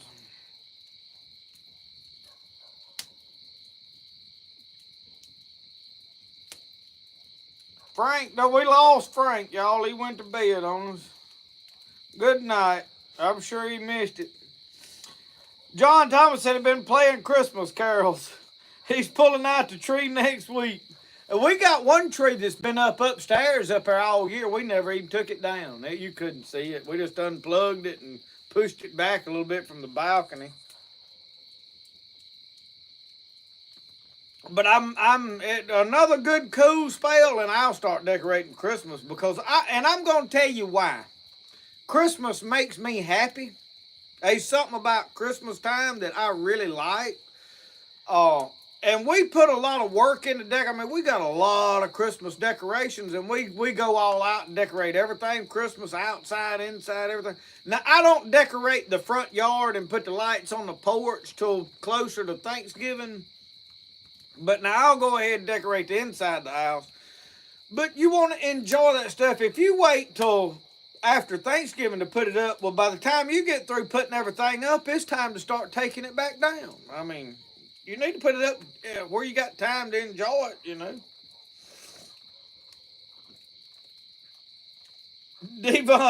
Devin said, I swear you and old Conway Twitty are tens, or twins. Lord, Lord. Hello, darling. It's been a long time, you're just as lovely as you used to be. I better not take off on that. Daughter-in-law was buying Christmas decorations this evening. I got more Christmas decorations than I can shake a stick at. Uncle Sasquatch, I would, but I'm going to be honest with you, after a while I get tired walking around that tree. We bought a 14-foot Christmas tree. We caught them on sale on the Christmas Kings of Christmas, whatever website. $250 for about an $800 tree. And we ordered it. Because our house is vaulted in there. Some of y'all have seen in past videos inside the house. It's tall. And it's if you put you put one of them little 7-foot trees up in there, it looks like a potted plant sitting over in the corner. Yeah, that don't work. So we got a 9-foot tree. We was looking at it going, that ain't very tall. I think what we got was 12 foot. It's either 12 or 14. I think it's 12 foot. I can't remember. Anyway, it's huge, and the bottom of it, oh Lord. We had to break out to show enough step ladders to get in there to get it all decorated.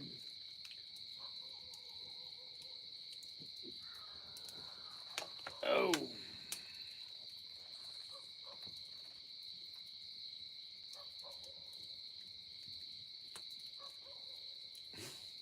Tommy said I was in a lady's attic one time. She had a whole forest of decorated Christmas trees up in there. Under sheets, they was on wheels. She just rolled them out and took the sheets off. Mine have to go up this hole up in there. I can't leave mine decorated. We have to undecorate, which that big tree, hand, you about got to have a crane in the house to get that and put all together. Come on, it's big. But I think we put up 1, 2, 3, 4, 5. I think we had 6 or 7 because we had one on the front porch. I know we had 6 trees up. We might have had 7. I'm not sure. Yeah, I might like. And I'll tell you another thing. I have found a couple of new manger scenes I have acquired this year to put out. They're like the whole manger scene's like one unit. All the pieces is glued in place. I had one, and now I think I got 2 more, and I don't know where I'm going to put all them things. So, I do love Christmas time. I mean, and you know, a lot of people's like, oh, well, it's, you know, you get mixed up because I like Santa Claus. I love Santa Claus to death. But I love Jesus Christ and the manger scene, and I keep my mind on why we celebrate what we celebrate. And a lot of people get confused with Christmas and get on this rant about the Santa Claus being pagan and all that. And y'all, I don't get hung up on all that stuff. From what I understand, Saint Nick was a man that wanted to give to the needy. And he used Christmas in a way of giving to the needy. And that was the origin, from what I gather, on that. Is there some other stories, some other people have done it? Quite possibly. A lot of people use a scripture out of the Bible about decorating trees.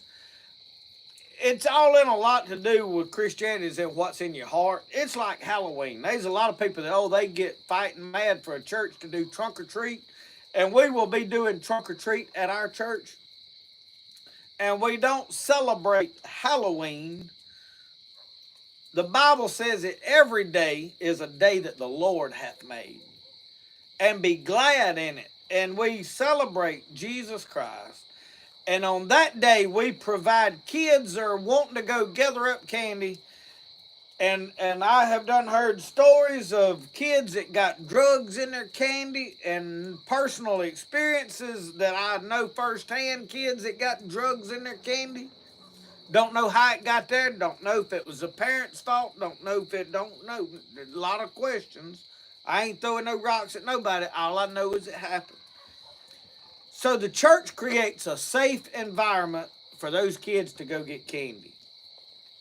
Does candy come from other places? It's quite possible. Can they be evil people, show up to them church things and do something? Quite possibly. Some kid could come through with stuff in candy and throw it in stuff and mix it in, and nobody'd be the wiser. It's always possible. But we create a safe environment for people to get candy, keep kids out of the streets. We're in a big church parking lot, and it just creates a lot more. Used to, kids could walk up and down a sidewalk and go from house to house to house. We losing connection. I don't know what's going on with it. Losing connection. Let me to turn this. It may be time to get the thing off. I don't know.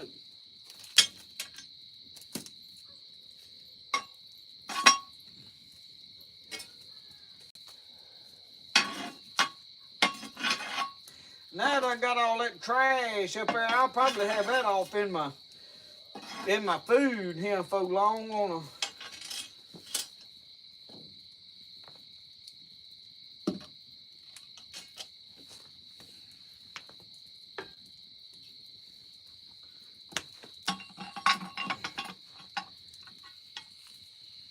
Oh, y'all.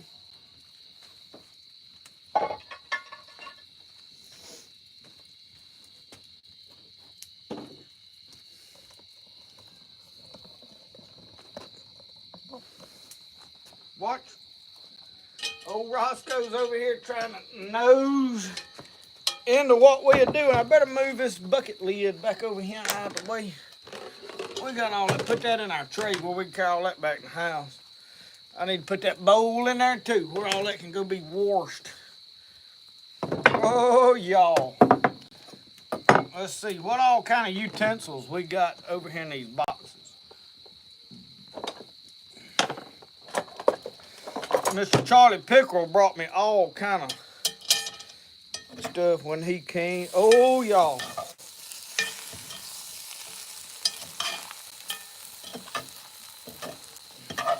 Oh.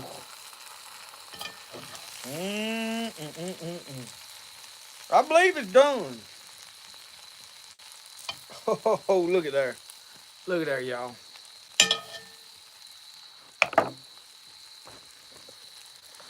It's going to fog up that screen. I can tell you right now. Look at that. That's an old big tough squirrel.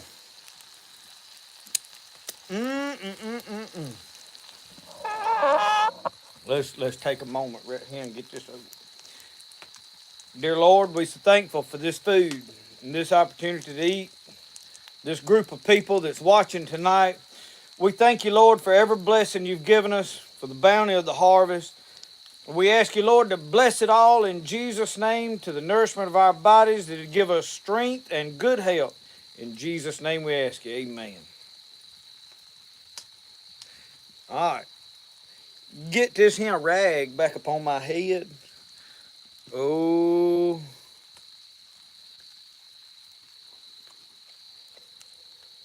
Oh, man. We finna need a plate out here. We finna need a plate.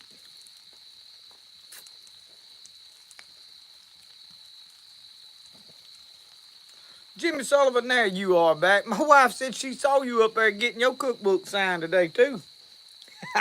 You didn't want that told, did you? Did Brenda Gant have a squirrel cooking recipe in there as good as this one?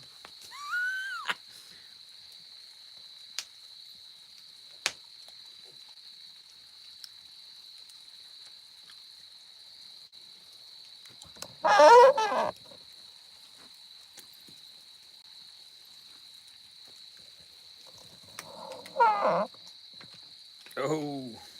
what else is off over in there? I'm gonna probably put the lid back on it and keep it warm till we get through with the live. I don't even know what time it is.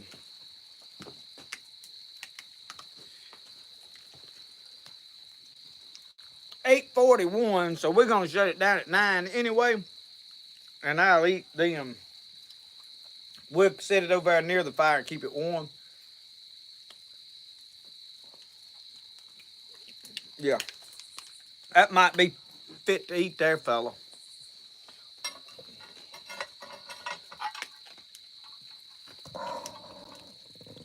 Just one more good look, y'all. Oh, look at them legs on them things.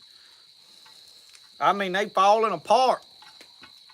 I'll get in yonder and get me a plate, and I'll put me a hurting on that now.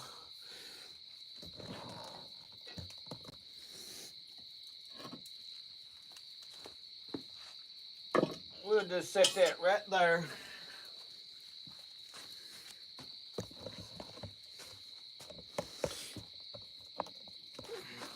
Ah. Oh, man. Ah. I done got my camera turned down too much. Oh, Lord. See if I can get back tuned into this chat bar here for a moment.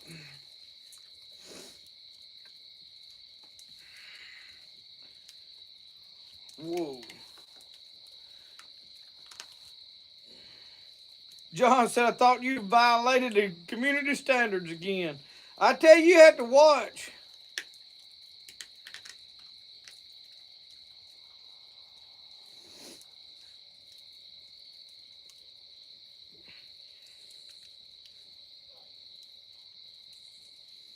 Jimmy Sullivan, I don't blame you. Take her up there and let her get her book signed so you can hunt next weekend. I would have went too, honest to God. I would have went up there. I would have liked to have met the woman. But I was obligated to go help plant patches today, and I'm going to let that fire burn on out. I ain't going to add no more wood to it tonight. That thing is actually, it's a little smoke coming out, but it has drafted a lot better tonight. I sealed up cracks in there. Made a huge difference. But we got all our stuff planted, so that is one thing on the to-do list that is checked off and I ain't got to worry about no more. Roscoe, we'll go in and eat that in a little bit. You ain't missing nothing. That pot's hot. Don't get over there meddling with it. Huckleberry said he can smell that all the way over in North Alabama.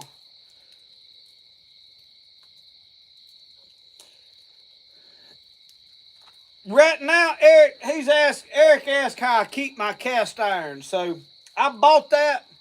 Normally, I take it and put it on my fish cooker. And if it's rusted, I just scrub it clean, heat it up. I have put it in the fire and burned it and got it hot. You can do it in the fire. The problem with the fire is you got to be careful and not let it get too hot. Now, I've never got one so hot that it damaged it. I've heard of it happening. Cast iron was made to be put in a fire, so basically, if I got a lot of rust, I'll take a wire brush and brush it as good as I can, and then I'll heat it up and get a lot of that out and brush it, and then I just start rubbing oil. And usually what I'll use is I'll take some old fish grease that I'm ready to pour out. I'll pour it in a jug and keep it for this purpose, or well, for several purposes, actually. It's good for quenching knives in. But that old fish grease, and I'll pour it, and I'll just pour a little over in there, and I'll have it so hot on that fish cooker is the easiest thing for me to do, because I can get right there by it and use it while it's sitting there hot. Because with that fire, you're dealing with a lot of smoke, and, it's just unstable. And I'll heat it up and rub it with oil. And one time I used a mop for that wash pot that's over there, and it needs to be redone. I need to build a fire out there and put it over it and redo that whole wash pot. But I had a mop that I was rubbing all in there, and I would just pour some oil in the middle of it, and then I'd take an old shirt or any kind of rag and rub that oil out in there, and as long as you got it hot enough that it's smoking, it's soaking that seasoning into that thing. You don't want to get it too hot once you start applying the oil to where it burns all the oil back out of it, because it'll lose that seasoning. I've seen a guy that he rubbed them with oil and then put them in the campfire and let them turn near about red. And I'm like, he just took all the seasoning right back out of it. You just want to get it hot enough till it starts smoking. That means it's cooking that seasoning down into that cast iron. And I do that 3 or 4 times till I'm happy with it. I mean, some of them takes more coatings than others, depending on what shape they in and how smooth you really want to get it. And then I hang them all up right up under here out here. So they've done well. Cast iron, if it's halfway seen after, it does all right.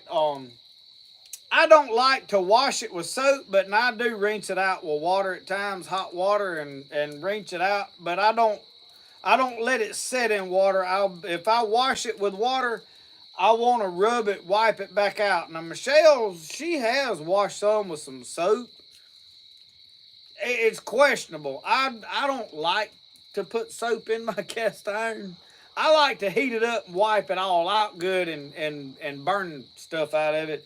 It depends on what's in it, but I don't think the soap hurts it as much as some people think.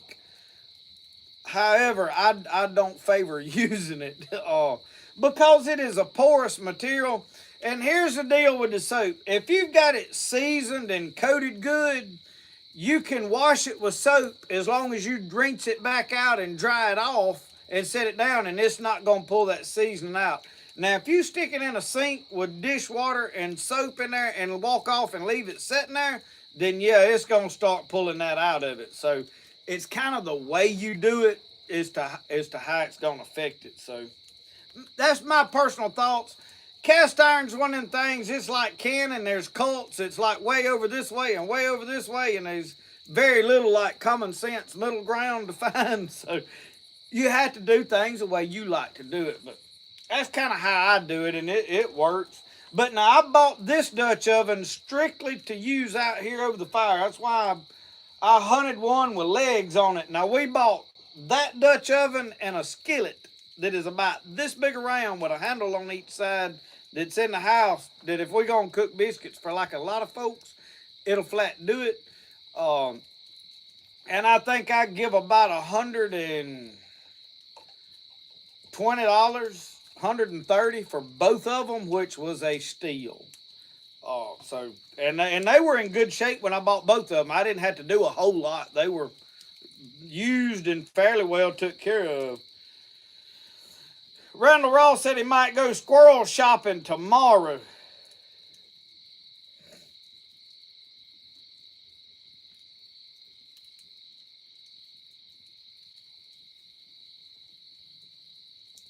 We are English Joe. We're gonna do a biscuit making video out here. I'm probably gonna make biscuits a time or two to see if I can perfect it. I can actually make biscuits. I ain't nearby as good as Michelle. Y'all, my wife is a really good cook.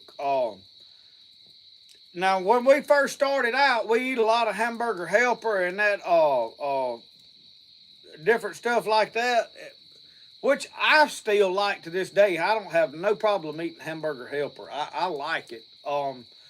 But over the years, she has learned to be a good cook, but now her grandma was an excellent cook. Her mama is an excellent cook. So she's had some education handed down to her, which is how it should be done. And a lot of the families that are fortunate enough to learn from the old timers, by all means do it. The problem we got is a lot of people, they're too busy doing other stuff, and the old timers passed away before they realized, hey, I need to learn that knowledge they had, and it got lost. But yeah, we're going to do a biscuit making video, and I want to do them out here in the Dutch oven where we put the coals on top of I want to do it right. So I'm probably going to get this set up a little better. I want to get my crane to where I can adjust, and I may get me a small chain to where I can adjust, just how we do it. and I'm going to design my hook and all to swing in and out under there. I may have to cut that a little shorter. I don't know. I'm gonna have to see. I built all of this in experiment trying to get the draft right, and I don't think this dropping down made a huge amount of difference. But I want to be able to swing that crane in there. And when I get that, we'll get our biscuits doing. The next way is to bring them out here and set them on a flat surface and put the coals under it. So once I build a new brick chimney and all that's going to be permanent out here, this thing is temporary.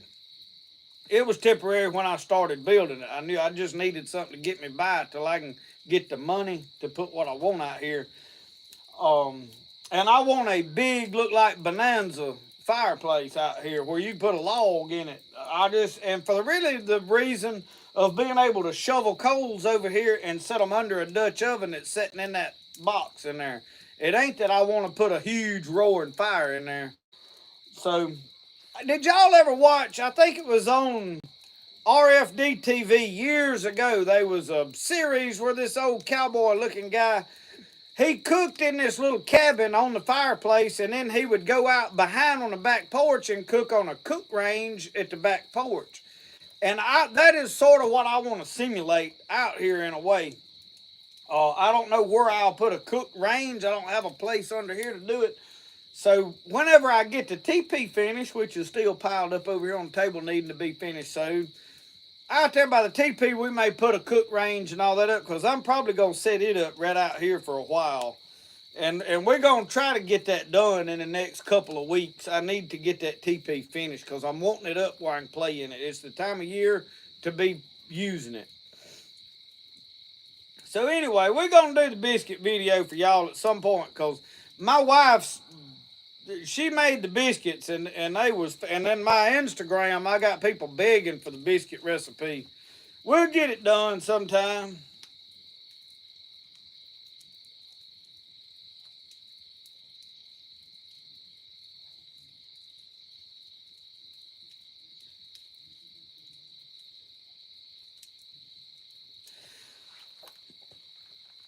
Oh.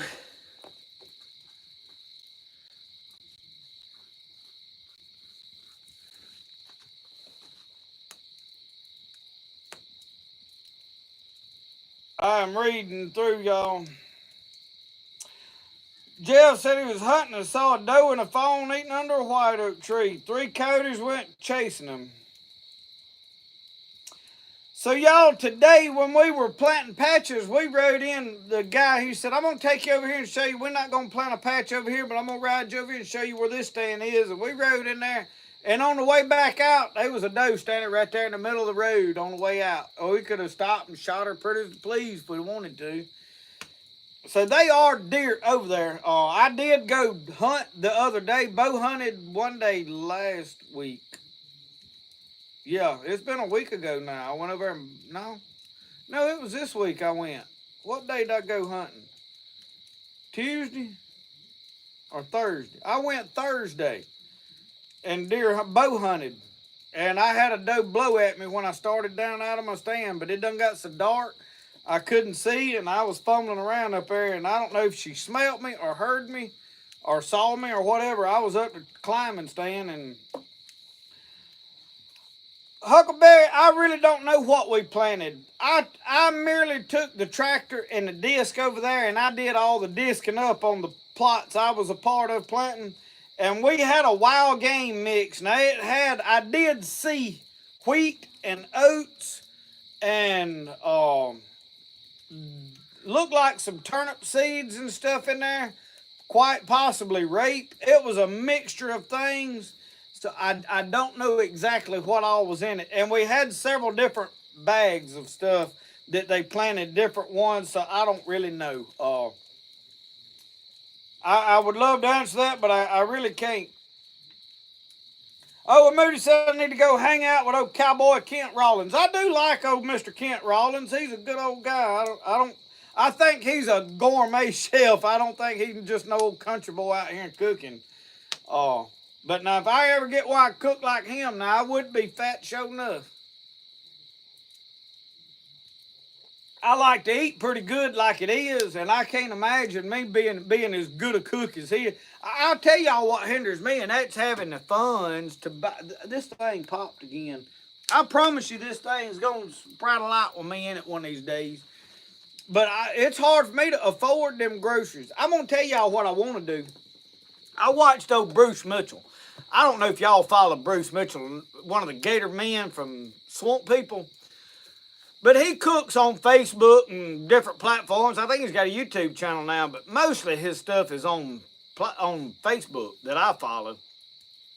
And but on one of the Blackstone videos, if you go to Blackstone YouTube channel, there's a video of Bruce Mitchell cooking on it. And he cooks a tomahawk steak. Now, them's $100 steak. You know what I mean? We talking about a tomahawk steak. He took a hacksaw or a sawzall and cut the part of the bone off so it'd fit in his Ziploc bag. But he took and got some water, like hot water. I think he got it boiling and poured it into a cooler, like a little small cooler, filled it full of boiling water, and he took his tomahawk steak and he put his seasoning in the bag and he put his steak down in there and eased it down in that water and then sealed it up and then dropped it down in there and shut the lid and left it for an hour. You know, most of us, if we put seasoning around a steak, we stick it in the refrigerator, or I always have, and I like Italian dressing, and sometimes we put some Dale's or a little bit of liquid smoke, Worcestershire, whatever we want to mix up to season that, and a lot of people put kiwi fruits to tenderize it, because lemon's a little strong. Lemon will tenderize it.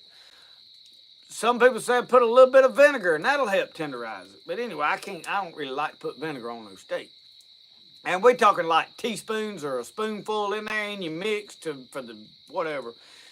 But anyway, we always stick whatever seasoning and marinades we're going to use in that bag and seal it up, and we put them in the refrigerator and cover them up and let them sit a couple of hours and let it soak into the meat, and that's how we marinate a steak. Well, he does this in boiling water. Now, we're talking about a steak like this thick. And I'm watching old boy, and I'm like, okay, I had never tried that. Well, then he pulls it out, throws that steak on that Blackstone, and sears it on both sides. Well, the hot water has just about half cooked that steak all the way through. He sears it and puts that good caramelized crust on that with a real hot Blackstone on both sides real quick. And he don't have to cook it till it's done in the middle because it's slowly done that in the hot water. And I'm like, voila, I like it. So at some point, I probably won't do it with a tomahawk steak. I figure what I'll do is get me one of them chuck roasts, because I have cooked several of them like a steak at different times. Some of the smaller ones, because I wanted a big steak. I can eat a lot. Old fat boy like to eat good. I may get me a chuck roast and cook it like that, just see how it turns out. Because, I mean, a piece of beef's a piece of beef for the most part. And unless one of y'all, I don't even know where we can buy a tomahawk steak around here, honest to God. Huckleberry said old Bruce can make dirt taste good. I about agree with that. Now, I'm going to tell you this. I ain't never eaten nothing that he cooks. I really don't know that it's good. I'll say it looks good. Better than that other old clown that's down there in the claims to be Cajun. I don't know where he's at. There's an old boy that hops around beating and banging on stuff everywhere, hollering, and I can't watch that idiot. Y'all know who I'm talking. I ain't gonna say his name. I don't want to be throwing dirt at nobody, but everybody talks about how wonderful he is. I ain't tasted nothing to eat. I from the looks of what I've seen him do, I really don't think he's probably that good of a cook. Because all he does is throw a bunch of stuff in there and just pile it with seasoning. I mean, if you put enough Tony Chachere's on anything, it's fit to eat. So, you know, anyway.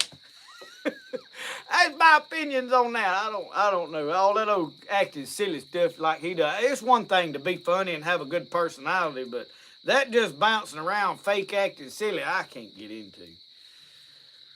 Oh, Lord. How'd I get off on that? Y'all wasn't supposed to let me get on that. That's some of y'all's hero. I know good and well it is.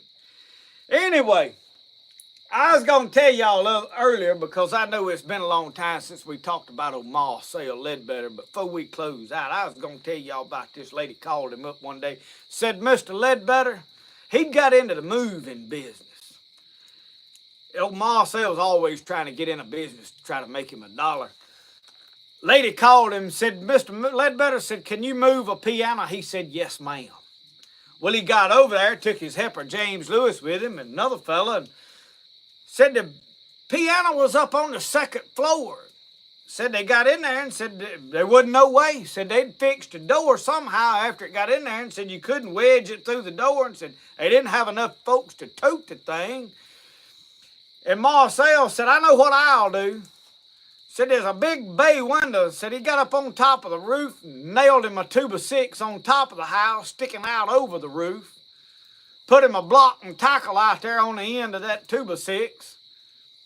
Run him a rope in there and tied it around that piano real good. And run the other end through that pull down there on it, wrapped it around his arm. He got down there and wrapped that rope around his wrist. Said, all right now. James Lewis and the helper, they up yonder on the upstairs floor of the piano. He said, shove it out easy, and I'm going to ease it down. Well, they eased that thing around over there and eased it out the window, and y'all, just as that thing left the ledge, it started down. Marcel started up. Had that rope round his arm. He passed that piano about halfway up there and said that piano hit the sidewalk. Whoom, went into 1,000 pieces. Splinters covered the whole street and the sidewalk. Said Marcel's head hit that pulley up there. Whoom, said down he come. Said just wah, just right out in the middle, all that busted up piano. Said he's laying there unconscious. Said James Lewis come running down the stairs and run out there and said, Marcel, said, slapped him, said, speak to me, Marcel. Said old Marcel opened his eyes up and looked at James Lewis. Said, why should I speak to you? Said, I just passed you twice up there and you didn't say nothing. Oh, y'all, we fixing to shut everything down tonight. It has been a lot of fun. It is 9:04. I'm trying to cut all this stuff off at 9 o'clock, not keep y'all up past your bedtime. I know y'all got Sunday school in the morning. I got to go in here and edit a just-in-time video. I got a pot full of squirrel and potatoes I need to put a hurting on to, and me and Roscoe's fixing to work on that here directly. So I really appreciate all of you that join in, chat with us, hang out with us through on these Saturday nights. And we flip-flopping them, depending on what's going on through this busy time of year, between now and probably Christmas, to be truthfully honest. They could fall on either night. They will generally be on Saturday nights from here on, unless I get on there and make a post and say, hey, we're doing it Friday night, or we do it, and I'll try to give everybody a heads up. Lot going on. I try to stay busy because that's the only way I figured out how to get everything done around here. I got more projects going on than the government does, but we'll get to them all one day. But I really do appreciate all of you for your support, for your prayers for my mama, for the family. Y'all remember and pray for everybody in Florida, all the way up through the Carolinas and Georgia, Virginia, all the way up through there that's East Tennessee, dealing with a lot going on, a lot of loss. People's lost their lives. As you pray tomorrow, don't forget to pray for them. If you can send money up there to them, find somebody that you can help them people. Check with Celebrating Appalachia. Check with Mike Reed, can probably hook you up. He's close by. Several different YouTube channels that are based up in that area that actually know people. And if it gets feasible where we get connected with somebody that we trust and know the money's going the right place, I may have a link, but I don't know that I'm really going to push for it because I'm not trying to get notoriety. Let's help these people up there that are in need. So keep them in your prayers tomorrow as you go into church services. And I thank y'all for everything y'all do for us, for hanging out with me, supporting this channel. We're growing. Takes a lot of my time up trying to reply to everything. I'm trying to reply to a lot of stuff, but I can't reply to everything. And y'all, if you don't hear from me and you message me and you want to talk to me and I don't get back with you, don't hesitate to send me another message, because my messages come through and they get lost in the shuffle. And if I open one and I'm somewhere that I can't reply to it right then, will I close it out? Well, it's not highlighted anymore, and then I forget about it because I'm just a simple-minded old country boy. It don't bother me for you to message me again and be like, hey, I never got a reply. It don't bother me at all. If you want to talk to me, message me. I'd love to. Sometimes when I get time, I'll sit down and go through stuff. But I love y'all, and I appreciate everything y'all do. Remember, the best way to do things, come here, Roscoe, tell them. Come here, buddy. Come here. Come on. Come on. Come on. Come on. Come on. He ain't gonna get up here. He's confused. Anyway, best way to do things is the way you like to do it. And we'll see y'all next time. Y'all have a good one. Is that right, buddy? We fix to go eat them squirrels? Let's go eat them squirrels. I'm ready to eat squirrels.